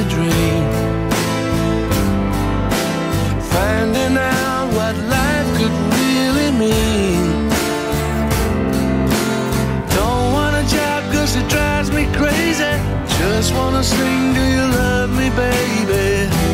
When I was a boy, I had a dream. And radio waves kept me company in those beautiful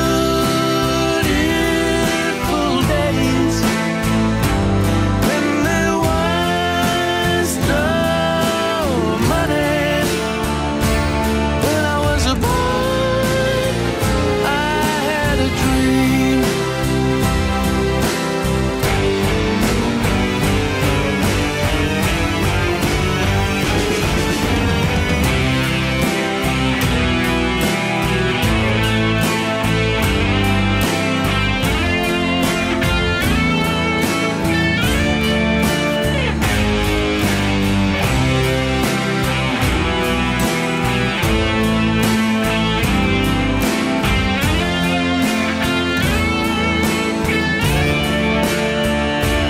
When I was a boy.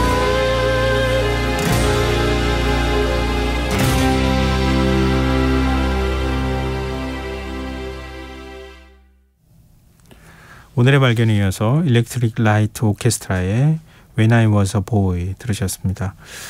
김성환의 시사 언제나 청취자 여러분의 관심과 참여 기다립니다. 오늘도 방송 내용과 관련한 청취자분들 의견 많이 들어오고 있는데요.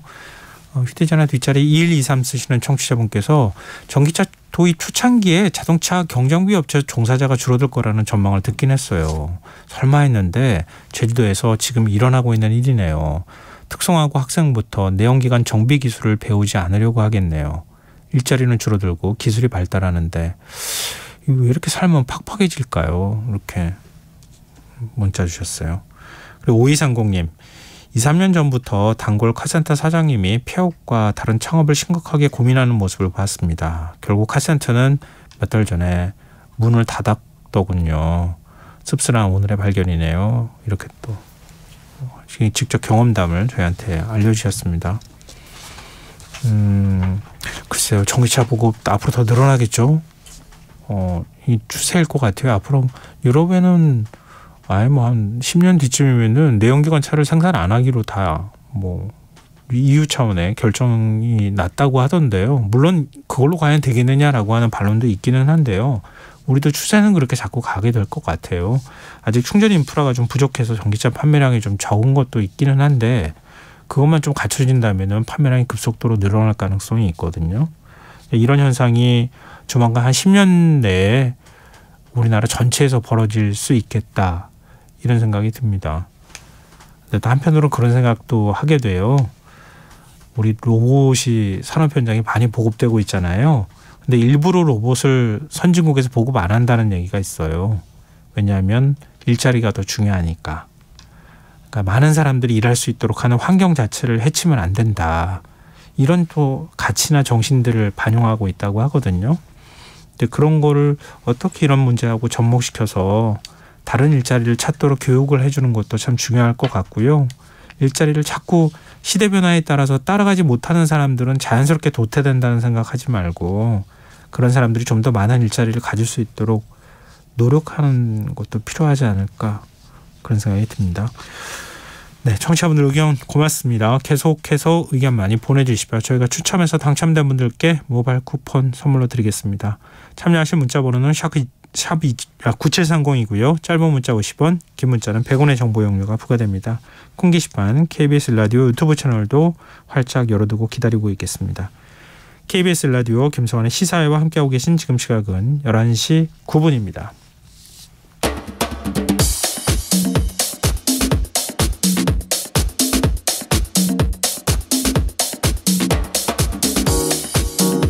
오늘 일어난 세상 곳곳의 소식들 당일 배송으로 전해드립니다. 밤참 뉴스 이영경 뉴스캐스터 나와 계십니다. 안녕하세요. 네, 안녕하세요. 네, 사실상 엔데믹이 시작된 첫날 시민들 모습은 어땠습니까? 그러니까 반반이라고 반반요? 말씀드리면 어떨까요? 마스크 착용하신 분 반? 네. 대중교통 이용하다가 보면 앉아 계신 분, 전 지하철을 많이 타는데 지하철에 보면 마스크를 안 쓰신 분들이 점점 많아지고 있다는 걸 느껴요. 맞아요. 원래 마스크를 하지 않아도 된다는 권고가 있었을 때도 다들 쉽게 마스크를 벗지 못했는데 이제 날이 점점 더워지고 온도가 올라가니까 땀 차고 이러니까는 많은 분들이 좀 덜 하시는 걸 볼 수 있습니다. 저도 지하철 종종 타는데요. 그래도 아직까지는 그러면서 저도 마스크를 저도 잘 못 벗고 있거든요. 집에 어린이가 있어서. 근데 아까 말씀하신 것처럼 이제 마스크를 안 쓰고도 자율적으로 등교도 할 수 있고 또 사람들이 모이는 곳도 갈 수가 있는데 이제 아주 어린 아이들이 있는 어린이집의 경우에는 지금까지는 그래도 불안해서 마스크를 하는 경우가 많이 있었는데요. 요즘 학교에도 초등학교 가는데 보면 아이들이 마스크를 하지 않고 등교하는 모습들을 좀 볼 수가 있습니다. 그럼에도 여전히 이제 독감이 너무 유행을 하고 있어서 이번 맞아요. 너무 독하더라고요. 이제 그러다 보니까 마스크를 하시는 분들도 가끔 볼 수가 있고요. 약국이나 병원의 경우에는 상황이 좀 다릅니다. 약품을 사려는 분들이 많이 오시는데 거기서 근무하신 약사분들의 경우에는 권고이기는 하지만 본인들은 마스크를 많이 쓰고 계시고요. 또 병원이나 병원에서 근무하는 간호사분들의 경우는 대부분 다 마스크를 아주 철저하게 착용하는 모습들을 볼 수가 있습니다. 그러니까 아무래도 병원은 예전부터 마스크를 좀 착용하셨던 것 같긴 해요. 예, 그렇기도 하고 환자분들이 많이 오시기도 하고요. 그러다 보니까 그런 부분에 좀 조심스러운 부분들이 있습니다. 그러나 병원이나 약국을 제외한다 그러면 카페나 식당에 가보면 아주 많은 분들이 마스크를 쓰지 않고 자유롭게 이야기하는 부분들을 좀 볼 수가 있고요. 대신에 이제 이런 부분들의 변화는 마스크를 썼구나 벗었구나 정도인데 이제 기업 상황은 좀 상황이 다른 것 같아요. 지금까지는 일주일 격리를 했었잖아요. 근데 그게 의무적이었는데 이제 닷새 격리하는 걸 권고하는 상황이 되다 보니까 회사 입장에서는 가능하면 빨리 복귀를 시키고 싶잖아요. 그렇죠. 노동력 손실일 수 있으니까. 그래서 이제 코로나에 걸려서 이제 쉬는 경우에 출근해도 되고 쉬어도 된다 그 회사에 전화가 온다 그래요. 닷새 이제 격리를 하는 중에 그러면 이제 집에 있는 사람의 경우에는 재택근무를 하기가 여러모로 불편해지는 상황이 웃을 상황이 되는 거죠. 아닌데 사실 얼마나 고민스러웠겠어요. 그런 얘기 들으면.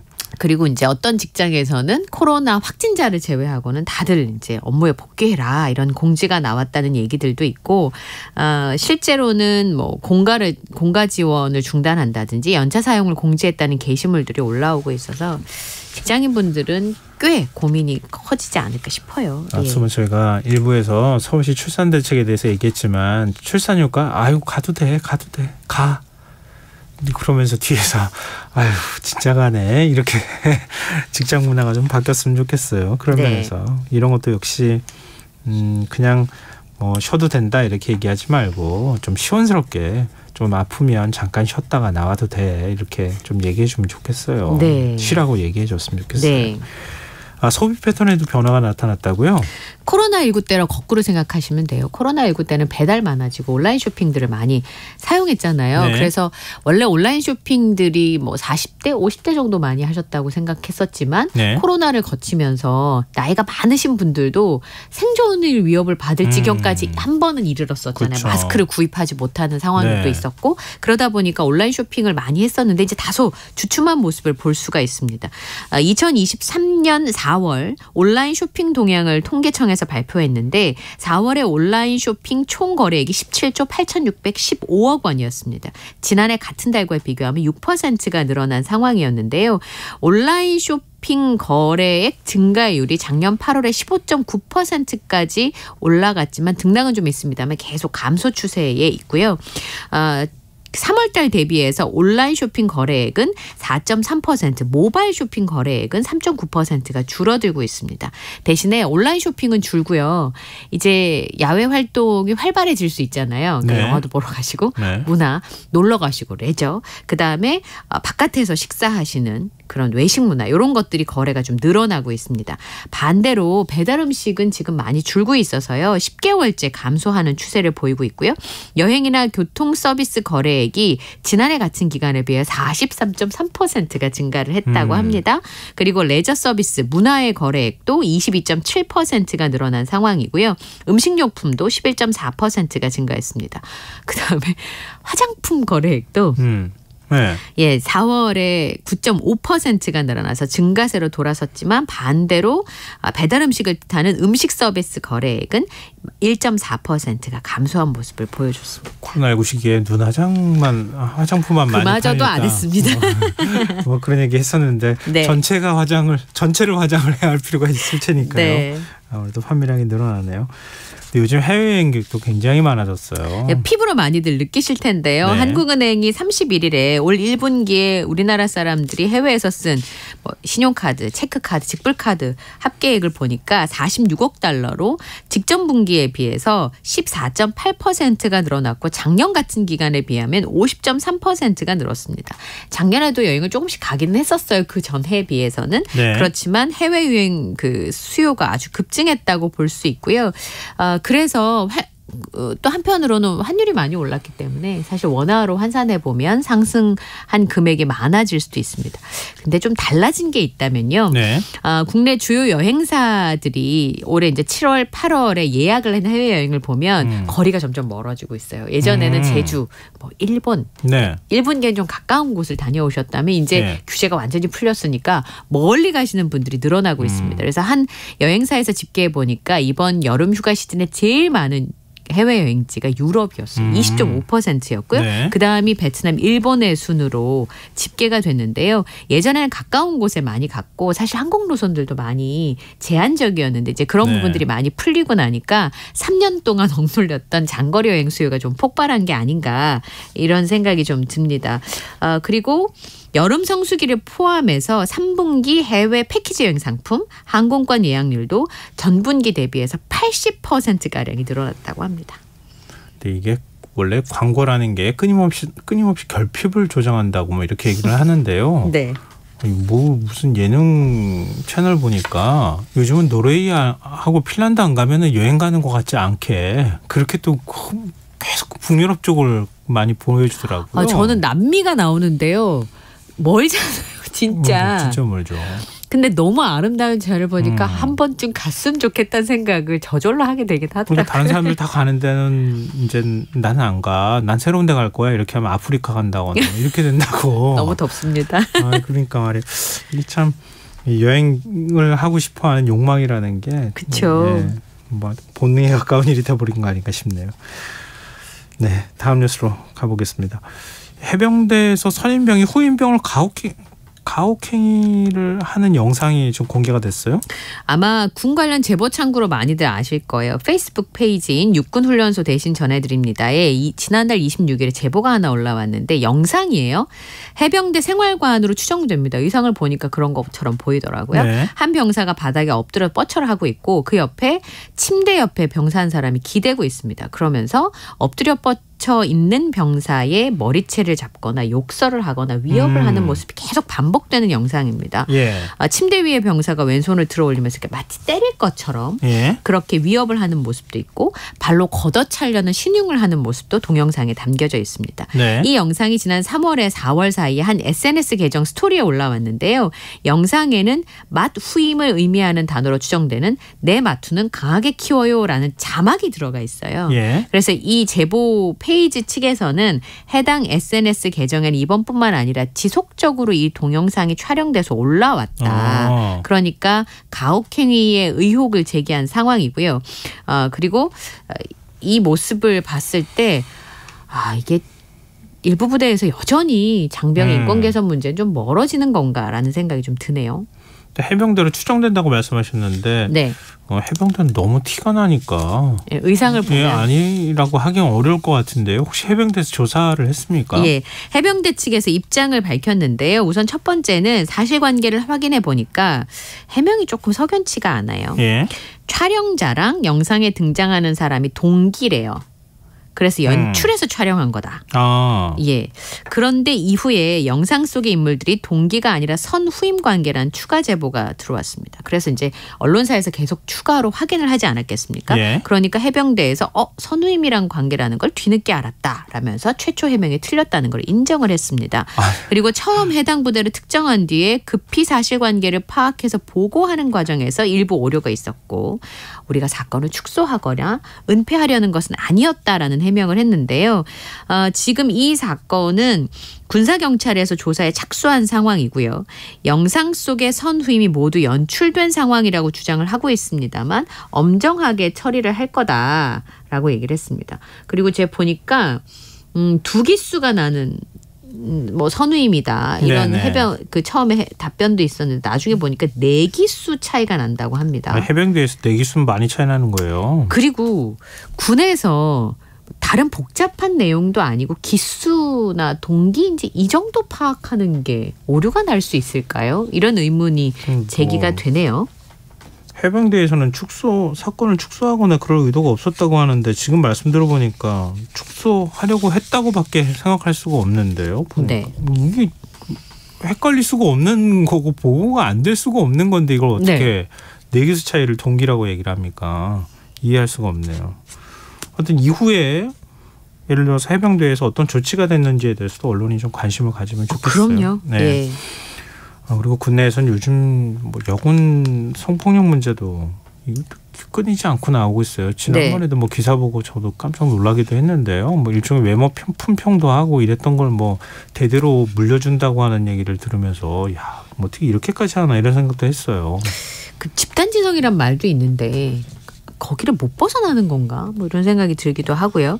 군인권센터에서 연례보고서를 발표를 하면서 군인권센터 부설에 군 성폭력 상담소가 있습니다. 여기가 이제 성폭력 사건을 전문적으로 지원하기 위해서 만들어진 기관인데요. 네. 이 군 성폭력 상담소에 접수된 성폭력 사건이 2020년에 386건, 2021년에 866건, 2022년에 929건. 굉장히 전체적인 건수가 많다기보다는 굉장히 가파르게 상승하고 있다는 느낌을 듭니다. 그리고 작년에 이 군의 성폭력 사건의 피해자를 보면 여성이 45%, 남성이 55%였어요. 남성이 더 많네? 라고 생각했는데 실제로 우리나라 그 전체 군인 숫자가 2020년 기준으로 55만 명이 넘는데 여군은 14,000여 명밖에 안 돼요. 그러니까 전체의 여군의 비율은 2.5% 정도에 불과한데 피해자는 거의 반에 육박하는 그 비율을 보이고 있으니까 실제로 여군들의 성폭력 경험 비율이 굉장히 높고 이건 그나마 알려진 사안이잖아요. 그렇죠. 신고를 해야지 않은 거잖아요. 네. 그런데 이런 경우에 대부분은 여군 내에서는 입 밖에 내지 않는 얘기들이 많이 나오잖아요. 그러다 보면 실제로 여성들이 피해를 입은 경우가 훨씬 더 많지 않나라는 생각이 듭니다. 입대 전이나 휴가 중인 군인이 데이트 상대, 전, 현 애인 등 친밀한 관계 여성을 만나거나 성폭력을 저지르는 사건이 대다수인데요. 군 성폭력 사건의 경우에는 상명하복식의 그 위계 문화가 원인으로 지목이 되고 있습니다. 그래서 군 성폭력 가해자의 74.6%는 선임이거나 상급자인 것으로 알려지고 있습니다. 뭐 제가 앞서 말씀드렸던 거 뭐 외모 품평하고 이러는 데가 그게 공군이었어요? 네. 지금 사실 공군 내에서 이해람 중사 사건 일어난 지 2년이 지났잖아요. 근데 이번에는 파일을 만들어가지고 여군 간부를 성희롱한 혐의로 공군 병사들이 경찰 조사를 받게 됐습니다. 실제로는 이 공군 간부가 해당 사실을 무마하려고까지 해서 더 문제가 되는데요. 원주에 있는 한 공군기지에서 당직 근무 중에 인수인계를 위해서 병사들이 쓰는 군 내부 문서에 게지 파일이라고 하는 제목의 문서가 있습니다. 여군 간부들의 이름과 사진이 들어가 있는데요. 말씀하신 것처럼 여군 간부들의 얼굴을 품평하면서 각종 성희롱성 글을 병사들이 달아놨습니다. 이게 8개월이나 지속이 됐다 그래요. 2021년 11월부터 8개월 동안 이루어졌는데 문제는 간부들이 이걸 보고 받았어요. 이런 그런데 게 있다고.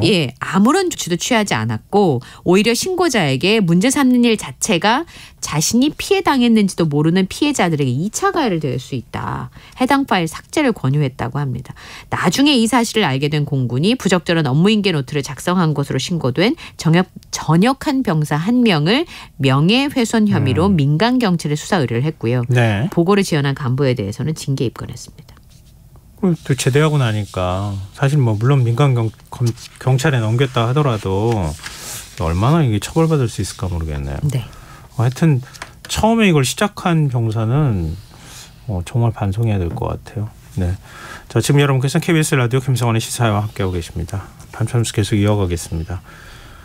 요즘 수출표가 부진하다 이런 얘기도 많이 나오고 그러는데 수출 신기록을 기록하고 있는 것들도 있어요. 예, 그 호미가 인기 많다는 얘기 아마 들으셨을 거예요. 가드닝을 외국 사람들이 되게 좋아하는데 네. 그 모종삽은 사실 이렇게 꺾어지지 않아서 일할 때 좀 불편한 측면이 있거든요. 네. 근데 호미를 써보면 굉장히 편리하니까 호미가 인기가 많았다고 합니다. 근데 최근에 그 호미를 넘보는 K 농기구가 있는데 그게 바로 네. 트랙터입니다. 네.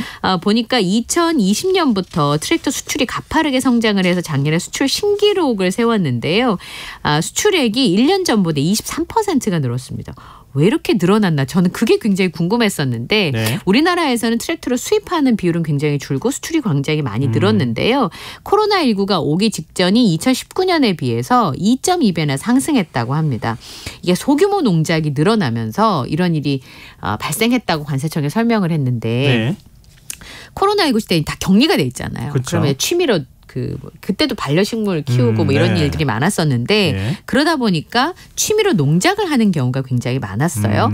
근데 주로 팔리는 트랙터가 소형 트랙터입니다. 그러니까 엔진 동력이 50마력 이하의 트랙터였는데 이 소형 트랙터가 많이 팔리는 나라를 보니까요. 미국 호주, 캐나다 이런 곳이었습니다. 그러니까 땅덩어리가 넓은 나라예요. 그러니까 취미로 농작을 하더라도 우리는 이렇게 요만한데 호미로 이렇게 파는데 이런 데는 취미로 해도 소형 트랙터가 필요한. 예. 근데 네. 우리나라에서 주로 판매하고 있는 트랙터들이 작은 트랙터이니까 그 취미로 농작을 하시는 그런 국가에 우리나라의 농기구가 어필력이 있었다는 거죠. 알겠습니다. 염산 세안제 샘플을 배포했다 이런 소문이 퍼져서 경찰이 수사에 나서는 일이 있었어요? 네, 경기도 양주 아파트 단지에서 있었는데요. 네. 그 괴담이 퍼졌습니다. 아파트 단지 우편함에 이렇게 지퍼백이라고 하잖아요. 네. 거기에 클렌징 폼이랑 1:1 섞어서 세안하는 문구가 담겨져 있는 그 샘플이 배포가 됐는데 어떤 사람이 이게 염산을 폼 클렌징 샘플이라고 속이고 우편함에 넣고 다닌다는 소문이 있다라고 하면서 신고가 경찰서에 접수가 된 거예요. 네. 절대 쓰지 말라라는 내용들이 포함이 됐었는데 결국은 확인해 보니까 괴담이었습니다. 이거 다행입니다. 세안제 샘플 맞고요. 네. 이게 근거 없이 얘기들이 계속 돌아다니고 있었는데요. 사실은 이게 염산이 세안제 샘플로 둔갑했다는 얘기가 퍼지면서 온라인 커뮤니티에 주민들이 굉장히 많이 불안에 떨었었는데 확인을 해보니까 염산도 만약도 아니라 그냥 정상적인 세안제 신제품 샘플이었습니다. 그래서 이 샘플을 국립과학수사연구원에 보내서 성분 감식도 진행할 방침인데요. 네. 근거 없는 루머 때문에 세안제 업체도 마음앓이를 했을 것이고요. 예. 지역 주민들도 소가리를 하게 되고 말았습니다. 누가 악담을 하기 위해서 이런 거를 그렇죠. 버렸을 가능성도 배제하기는 어려워 보이는데요. 그걸 진짜 수사해야 되지 않을까 싶네요. 그렇습니다. 자, 오늘 밤참수 여기까지 하겠습니다. 지금까지 이영경 뉴스캐스터와 함께했습니다. 고맙습니다. 감사합니다.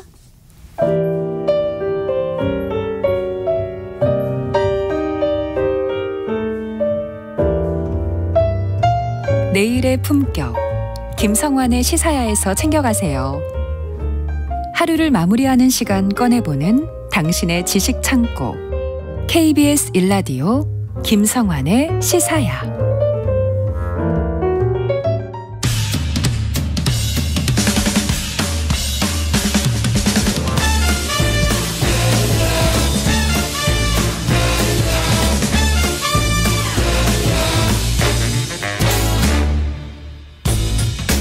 일상 속 활력을 찾아내는 시간 무엇이든 보러 가세요. 공연 제작사랑 안영수 대표 역시 나와 계십니다. 안녕하세요. 예, 안녕하십니까. 오늘도 흥미로운 공연을 소개하기 위해서 달려온 공연 알림이 안영수 인사드리겠습니다. 네, 오늘 어떤 공연 소개해 주실 건가요? 예, 제가 이제 그 소개할 공연을 찾아보기 위해서 이제 자료를 이렇게 찾아보다가 네. 이런 자료가 좀 있었어요. 오늘 올해 경기가 안 좋다. 저희가 지난번에도 얘기했었는데 문화 소비가 줄었다. 여러 가지 네네. 이야기들이 있었는데 네. 사실 공연계 특히 이제 연극 뮤지컬계는 매출로는 올해 상반기가 그 어느 때보다 가장 좋다고 그러더라고요. 아, 그래요? 그 이유가 공연이 굉장히 많아지고 네. 티켓 금액도 좀 오르고 이런 이유들이 있더라고요. 관객 수가 늘은 것도 있지만 공연 시장 파이 자체가 커져가지고. 예, 공연의 개수가 그동안 코로나 때 못했던 공연들이 막 올라오면서 예. 작품이 많아서 그렇게 된 것 같은데 그래서 그런지 소개할 공연이 정말 많았거든요. 네. 근데 이제 이 중에서 제가 몇 달째 계속 봤는데 눈에 강력하게 들어왔는데 예. 근데 너무 익숙해서 소개하지 않고 넘어간 공연이 하나 있더라고요. 아 그래요? 네. 어떤 공연이길래 그래요? 그래서 뭐 이게 뭐 약간 그 숨어 있는 보석 이런 느낌도 아니고요. 네. 너무 보석이 커요. 그래서 보석이라고 말하기도 어려워요. 네, 뭐 손에 낀 반지 정도 이런 사이즈 아니고 네. 거의 왕관 사이즈 정도 되는 이런 공연이 하나 있더라고요. 근데 제가 소개를 안 했었어요. 어떤 공연이냐면 예. 바로 뮤지컬 오페라의 유령입니다. 안 하시길 잘하셨어요. 아니, 분명히 이 공연 너무 화제여서 소개를 해드렸어야 되는데 예. 그냥 다음에 해야지 하면서 넘어갔었어요. 그럴 수밖에 없을 것 같아요. 저 같아도 그랬을 것 같아요. 뭐 예. 다 아는 공연이니까. 예. 보통 아는 공연이 아니에요. 이게 그 공연은 못 봤어도 네. 제목만 들으면은 다들 들어본 것 같은 작품. 네. 공연은 못 봤지만 음악이 나오면 분명히 들어본 것 같은 작품. 공연은 못 봤어도 이 가면만큼은 본 적이 있는 것 같은 작품. 4대 뮤지컬이 뭔지는 모르겠는데 이 작품은 확실히 포함되어 있을 거라는 믿음이 드는 작품. 공연은 못 봤지만 무대 위에 샹들리에가 떨어진다는 사실은 들어본 것 같은 작품. 공연은 못 봤지만 무대 위에서 팬텀이랑 크리스틴이 배를 타고 돌아다니는 사진은 본 것 같은 작품. 그래서 티켓 가격이 만만치 않을 것 같지만 근데 그만한 가치가 있을 것 같은 작품. 바로 그 뮤지컬 오페라의 유령입니다. 아 근데 오페라의 유령은 예. 원래 원작품이 뭐 우리나라에 들어오기도 했었고 예. 그다음에 우리나라 버전에 네. 오페라의 유령이 공연되기도 했었고 맞습니다. 계속 그걸 왔다 갔다 하면서도 예. 굉장히 오랜 기간 동안 공연을 했던 공연이니까 많은 그렇죠. 분들이 다 아시는데 네. 그러면 공연을 다시 시작한 거예요? 그렇죠. 저희 이게 그 현재는 이제 부산에서 공연 중이고 네. 6월 18일까지 공연되고 예. 이제 잠깐 정비를 하고 서울에 올라와서 저 잠실에 있는 샤롯테 시어터에서 7월 중순부터 시작해서 11월까지 대장정에 뭐 공연 기간이 스케일이 일단 다릅니다. 그렇죠, 그렇죠. 예. 이게 방금 말씀하셨던 것처럼 분명히 아주 예전에 공연이 됐었고 예. 뭐 외국 공연도 했다가 우리나라 공연도 했다가 이렇게 막 공연이 계속 끊임없이 올라온 것 같잖아요. 네. 이 공연 첫 번째 공연 우리나라의 첫 번째 공연이 2001년이 초연됐었거든요. 그때도 다른 공연들이 대극장 공연이 뭐 해봐야 뭐 한 2달 하면 많이 한다 이런 얘기했었는데 네. 이때 시작부터 7개월 정도를 공연을 막 해버립니다. 그게 예술의 전당이었었나? 아니요, LG 아트센터. LG 아트센터. 역삼동에 있었던. 지금은 마곡에 있지만 그 당시 이제 역삼에 LG 아트센터가 생기고 얼마 되지 않았을 때 거기서 7개월 정도의 공연을 해서 주변에서 이제 공연 관계자들이 7개월? 그게 가능은 해? 네, 진짜 이러면서 이런 얘기 했었는데 관심도 대중들의 관심도 대단했고요. 작품의 뭐 호응도 리뷰도 어마어마해서 맞아요. 크게 성공한 케이스가 됐고요. 그래서 그런지 이제 그 공연 업계 무슨 강의를 나가거나 이럴 때 우리나라 이 뮤지컬 시장을 이야기할 때 이 2001년도 이 오페라 유령을 많이들 이야기해요. 당시에 한 달에 공연 뮤지컬 시장이 무슨 뭐 매출 한 달에 뭐 100억도 안 되고 그래서 연간 매출이 한 1000억도 안 되는 시장 뭐 이랬었다가 2001년도에 오페라 유령이 시작하고 나서 우리나라 뮤지컬 시장이 2000억 시장이 됐다. 이런 얘기가 막 나왔거든요. 지금도 이제 그게 2001년이니까 지금 한 20년이 벌써 넘었죠. 네. 지금도 현재 오페라 유령이 공연이 진행 중이고 올해는 4천억 시장 뭐 이런 얘기를 바라보고 있으니까요. 와. 오페라 유령이 우리나라 그 이 뮤지컬 업계의 그 전체 시장을 뭐 항상 배수로 이게 시장을 키워주는 이런 역할을 한 공연이다. 이렇게 생각해 볼 수 있을 것 같아요. 저희 청취자 4936님께서요. 네. 애청자이시거든요. 네. 20년 전 아마추어 오케스트라에서 오페라의 유령 모음곡 연주한 적이 있어 참 소중한 작품입니다. 네. 다음에 안 대표님 만나서 그 얘기 해드리고 싶네요. 저를 만나서요? 네. 약속만 잡으시면 듣고 싶습니다. 예. 아 근데 이게 그 연주자신 것 같은데요? 예, 음악 자체가 워낙 유명하니까요. 네. 이게 그 음악이 유명할 수밖에 없는 게 뮤지컬계 작곡가 거장이라고 하는 앤드류 로이드 웨버의 음악 네. 작품이기도 하고 네. 전 세계 뮤지컬 부흥기를 만들었다고 해도 과언이 아닌 그 프로듀서 카메론 매킨토시 이 매킨토시와 앤드류 로이드 웨버의 합작 작품으로도 유명한 작품이거든요. 예. 역사상 뮤지컬 중에서 전 세계적으로 가장 흥행한 뮤지컬 2위인가 그럴 겁니다. 1위가 제가 알기로는 라이온 킹인가 그럴 거고요. 아 그래요? 네.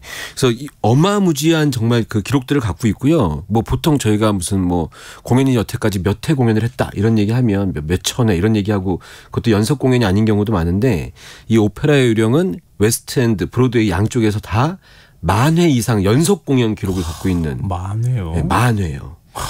정말 차분히 1부터 만까지 세면요. 어마어마한 시간이 걸리는데 이런 기록들을 갖고 있는 공연이에요. 저 10,000분의 1이에요. 보셨다는 얘기시죠? 브로드웨이인가요? 아니요. 예. 네, 국내에서 공연하는 거 봤는데요. 예. 오페라 유령 얘기하면서 예. 그 오리지널 넘버 안 들으면은 진짜 서운할 텐데. 그렇죠. 이 음악을 노래를 너무 잘하고 음악 곡도 정말 좋잖아요. 개인적으로는 제가 작가님한테 이번 주는 오페라의 유령을 소개하려고요. 네. 라고 말씀드리면서 그럼 대본 작성을 좀 부탁하시길래 네. 솔직한 마음으로는 오페라 유령 소개할 때는 대본 쓰지 말고 노래 한 4-5곡 갖고 와서 노래 끝나고 나서 방금 들으신 곡은 이곡입니다. 다음 곡은 크리스틴이 부릅니다. Think of me. 이러면서 그냥 음악 방송처럼 하고 싶었는데 예. 이러면은 방송은 좋아질 수 있는데 당신 자리는 위태로울 수 있다. 이렇게 얘기를 하셔서 대본을 작성하기로 했습니다. 네네. 네, 그러면은 어떤 곡? 네.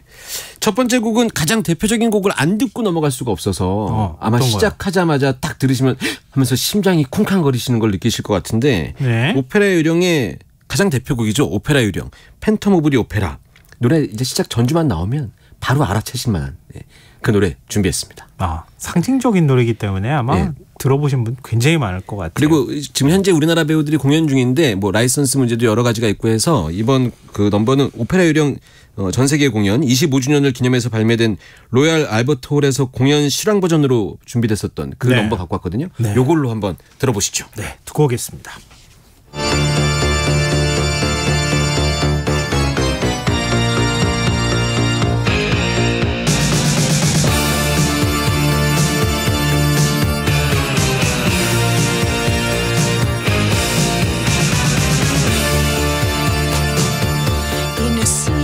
Sang to me in dreams he came, that voice which calls to me and speaks my name.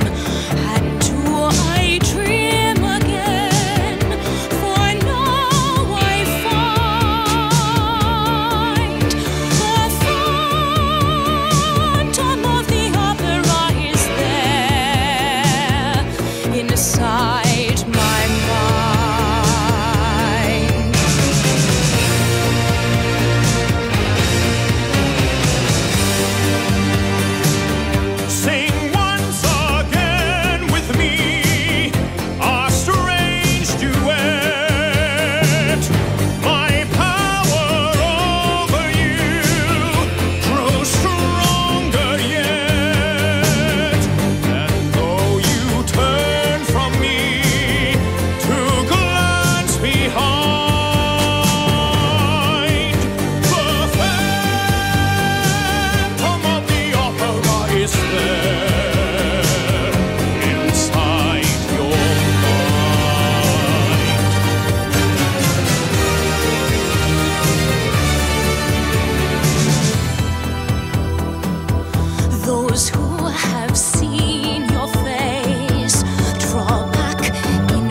throne, to this kingdom where all must pay homage to music.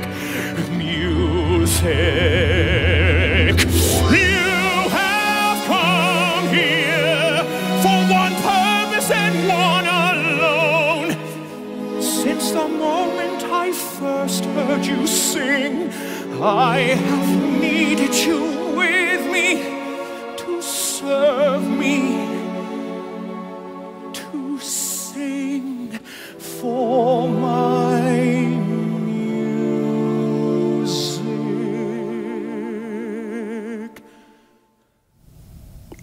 뮤지컬 오페라의 유령, 로얄 알버트 홀 공연 실황 가운데 팬텀 오브 디 오페라 함께 들어봤습니다. 뮤지컬 배우들은 이렇게 숨 쉬는 거 가지고도 이렇게 관객들을 다 막 쓰러뜨리는 것 같아요. 호흡이 연기죠. 그러니까. 들숨의 사람들을 감동하게, 날숨의 사람들의 눈물을 빼게 만드는.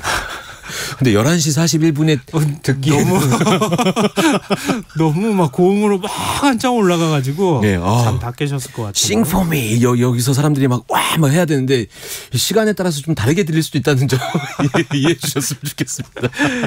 양해해 주실 거라고 생각하고요. 자, 오페라 유령 원래 오리지널 공연이 국내에 들어왔다가 한국 버전의 공연 라이센스 공연이 이루어지기까지는 상당히 시간적인 차가 있죠. 이게 2001년도에 말씀드렸다시피 우리나라 초연이 됐었는데 그리고 지금까지 거의 꾸준하게 공연이 한 1년 정도 좀 쉬면서, 그리고 코로나 시기에도 우리나라에서만 공연됐었던 공연이어서 꾸준히 공연이 되어 왔었는데, 그래서 저희가 그렇게까지 느끼진 못했는데 알고 보니까 2001년도에 초연되었을 때도 한국 배우들이 했었던 한국어 버전이었고 그리고 2009년인가 10년에 한 번 더 했고요. 그 이후로는 한 번도 한국어 버전의 공연이 이루어지지 않았었어요. 그래서 이번 우리나라 배우들이 하는 버전의 이 공연이 13년 만에 하는 공연이에요. 굉장히 오래됐군요. 그러니까 우리나라 말로 편하게 듣는 이 오페라 유령은 굉장히 오랜만에 공연되니까 사람들의 관심이 대단히 올라왔었죠. 그런데 여기에 정점을 찍은 것이 캐스팅이었습니다. 어떤 배우들이 나오는데 그래요? 오페라 유령의 이제 팬텀 역할을 맡은, 이 유령 역할을 맡은 배우가 처음에 딱 공개됐었는데 그 당시에 이제 얼굴을 싹 가리고 얼굴 실루엣만 공개했었거든요. 이때도 이제 이거 하고 가면 쓰고 나왔어요. 그때도 이 사람 아니야? 이랬었는데 거의 맞았었거든요. 그게 이제 조승우, 최재림, 김주택, 전동석 이런 배우가 캐스팅이 되면서 이 오페라 유령을 기다렸던 관객들이 이제 인터넷을 발견하면서 내적 환호성을 말이면서 그럴만하네요. 내적 환호성과 동시에 이번 티켓팅 내 자리 없을 것 같다는 어떤 불안감이 워낙 팬들을 몰고 다니는 배우들이니까. 보통 배우들이 아니죠. 그리고 뮤지컬 잘 알려지지 않은 배우들, 그 작품도 이 배우들이 공연을 하면은 알려질 정도로 인지도가 굉장히 높은 배우들이 출연을 하니까 티켓 구하는 일 자체가 쉽지 않게 되는 거죠. 그러면서 이제 뭐 티켓팅이 이제 피켓팅이 됐다 뭐 이런 얘기도 나오고, 그리고 현재 서울 공연의 좌석은 오픈되어 있는 상태에서는 매진되어 있거든요. 그래요? 근데 여러분 이 방송 들으시는 분들 너무 마음 조급하게 먹지 마시고 7월부터 시작해서 11월까지 하니까 아직 뭐 티켓 오픈할 때마다 이제 기회가 좀 생길 겁니다. 약간 좀 어둠의 방법 같은 거 또 막 돌아다니는 거 아니에요? 또 그런 얘기가 좀 많이 나와요. 이 불법적인 방법들이 좀 있는데 이제 이런 공연 티켓을 갖고 이제 미리 무슨 여러 가지 시스템을 돌려서 티켓을 확보한 다음에 거기에 이제 인센티브 같은 걸 붙여서 판매하거나 이런 더 비싸게. 고객 간의 그 불법적인 거래들이 굉장히 많거든요. 그런 거 사지 않으셨으면 좋겠고, 한 가지 팁을 말씀드리면 티켓 오픈하는 날은 생각보다 티켓 구하기가 힘들면 잠깐 좀 그 날짜는 좀 피했다가 나중에 좀 보면 이제 그 일정이 안 돼서 취소되는 티켓들이 있거든요. 이런 거 좀 구하시는 게 좋을 것 같고요. 이런 불법적인 거래를 막기 위해서 예매처에서도 그 안내가 잘 나와 있어요. 그 티켓 불법 거래 관련 공지 이런 게 오페라 유령뿐만 아니라 많은 공연들에서 이제 캠페인처럼 안내를 하고 있거든요. 그런 불법 거래 사용 안 하시기를 부탁드리겠습니다. 공연계에도 피해를 주는 거니까요. 청취자 권혜용님께서요. 저랑 비슷한 시기에 보신 것 같아요. 오페라 유령 20년 전 서초동 예술의 전당 앞에서 근무할 때 혼자 가서 2번이나 본 기억나네요. 너무 좋았네요. 근데 20년 전이라니 이렇게 얘기해 주셨어요. 저랑 비슷한 시기에 보신 것 같아요. 20년의 세월 동안 더 연륜이 다 쌓이셨거든요. 그리고 이제 가서 보시면 좀 더 다른 느낌으로 공연을 보실 수도 있다고. 같아요. 진짜로. 제가 꼭 이렇게 좀 장담할 수 있을 것 같아요. 저도 2001년도에 보고 한참 지난 다음에 공연을 봤는데 네. 예전에는 그냥 그 스케일이나 나 오페라 요령 봤다 이거 자체가 저한테 그냥 이슈였는데 나중에 보러 가니까 유령의 어떤 왠지 안영수 대표가 이렇게 부럽죠. 왜? 아니 그 이런 공연 보러 갈 때 나야 그러고 그냥 쑥 들어가는 거 아니에요 혹시? 거의 예매 안 하고? 관련된 제가 에피소드를 말씀드릴 텐데 2001년도에 공연이 시작했어요. 네. 근데 제가 아는 회사에서 공연을 해서 거기 티켓 담당자가 저를 부른 거예요. 그래서 나 초대해 주나 보다. 그래서 설레이는 마음에 갔죠. 근데 저를 로비에 앉혀놓고 저한테 이런 얘기를 했어요. 안영수 너에겐 초대를 할 수가 없어 이런 얘기를 하는 거예요. 네, 그게 무슨 얘기예요? 그럼 전화로 하던가 굳이 불러갖고 왜 그런 얘기를 했냐 그랬더니 이 작품의 이 화제성 때문에 너무 많은 청탁들이 들어와서 내가 너한테도 티켓을 안 줬으니 나는 초대권에 나갈 수 없는 사람이야라는 걸 공표하고 싶었대요. 저는 이해가 안 갔지만 이용당한 것 같은 기분이었는데 근데 그 정도로 주변에서 공연을 보고 싶어하는 사람들이 많아서 화제가 됐었던 그런 공연입니다. 그런 에피소드가 있었어요. 이런 에피소드 정말 좋아요. 많이 좀 들려주세요. 알겠습니다. 예, 앞으로도 이런 에피소드 많이 들려주실 거라고 생각하고요. 예. 지금 그 뭐랄까요. 안영수 대표가 과거에 경험했던 내용들 이런 것들을 앞으로도 계속 이렇게 들려주시면은 일종의 코너 속 코너 같은 거 우리가 만들어가지고 하면 안 될까요? 그 정도는 아닌데 그 지금은 없고 예전에 있었던 것들 막 생각나는 대로 제가 꼭 하나씩 정도는 갖고 오도록 하겠습니다. 그리고 이제 이 오페라 요령 말씀드리니까는 그 당시의 기분을 말씀드리면 우리나라에서 이제 초연됐을 때 이 왜 미스 사이공이라는 공연은 무대에 헬기가 들어온다 뭐 이렇게 상징적인 그런 그 큰 무대 메커니즘 같은 게 있거든요. 근데 이 오페라 요령은 아까 처음에 말씀드렸지만 샹들리에 떨어지는 이 장면 이런 장면들에 대한 어떤 관객들의 어떤 기대 심리가 굉장히 많았거든요. 그럼요. 그래서 샹들리에가 떨어지면 막 빰빰빰빰 하면서 샹들리 쫙 떨어져요. 그래서 공연이 시작되거든요. 이게 2001년도 당시에는 막 사람들한테 관객들한테 막 우와 포인트가 됐었는데 요즘에 가서 공연을 보면 생각보다 좀 천천히 떨어져서 위험하지 않아야 되니까 뭐 그런 재미있는 것들도 많이 있습니다. 알겠습니다. 좀 저도 좀 보고 싶은 마음이 드는데요. 오페라 유령 마지막으로 곡 한 곡 안 들어볼 수가 없잖아요. 오늘 제가 다음부터 빨리 끝내면서 곡 많이들 좀 길게 들려드리면 좋을 것 같아요. 알겠습니다. 그 다음부터는 이렇게 좀 유명한 공연을 갖고 올 때는 2주치에 걸쳐서 좀 소개를 하겠다 이렇게 미리 말씀을 좀 드려야 될 것 같아요. 자, 그 아까 처음에 들었던 넘버 팬텀 오브 디 오페라는 이 시간에 좀 무서울 수도 있었던 음악이라고 하면 마지막에 준비한 곡은 뭐 유명한 곡들이 Think of Me나 이런 게 굉장히 많은데 저희가 이제 공연 그 방송 끝나고 나면은 마지막 노래 나갈 때 완전 자정이 가까워지니까 딱 맞는 제목이 하나 있습니다. 그래요? 그 팬텀이 부르는 뮤직 오브 더 나잇이라는 넘버거든요. 중저음에 제가 음악은 정확히 모르지만 바리톤 느낌의 소리 들으면 아주 기가 막힌 이 팬텀의 음성으로 오늘 밤을 차분하게 달랠 수 있지 않을까 싶어서 뮤지컬 팬텀 오브 디 오페라의 뮤직 오브 더 나잇 목소리 괜찮았죠? 네, 괜찮았습니다. 제가 굳이 더 노래 곡 소개하면 안 될 것 같은데 분위기 깰 것 같은데 마무리하도록 하겠습니다. 네, 알겠습니다. 자, 무엇이든 보러 가세요. 랑 안영수 대표와 함께했습니다. 고맙습니다. 감사합니다. 김성환의 시사회 오늘 순서 여기서 마칩니다. 오늘 모바일 상품권 당첨자는 홈페이지 공지사항에서 확인하실 수 있습니다. 방금 전 안영수 대표가 소개한 공연이 있죠. 곡이죠. 더 뮤직 오브 더 나잇 들으시고요. 전 내일 다시 찾아뵙겠습니다. 지금까지 시사평론가 김성환이었습니다. 고맙습니다. Darkness stirs and waits imagination. Silently the senses abandon their defense.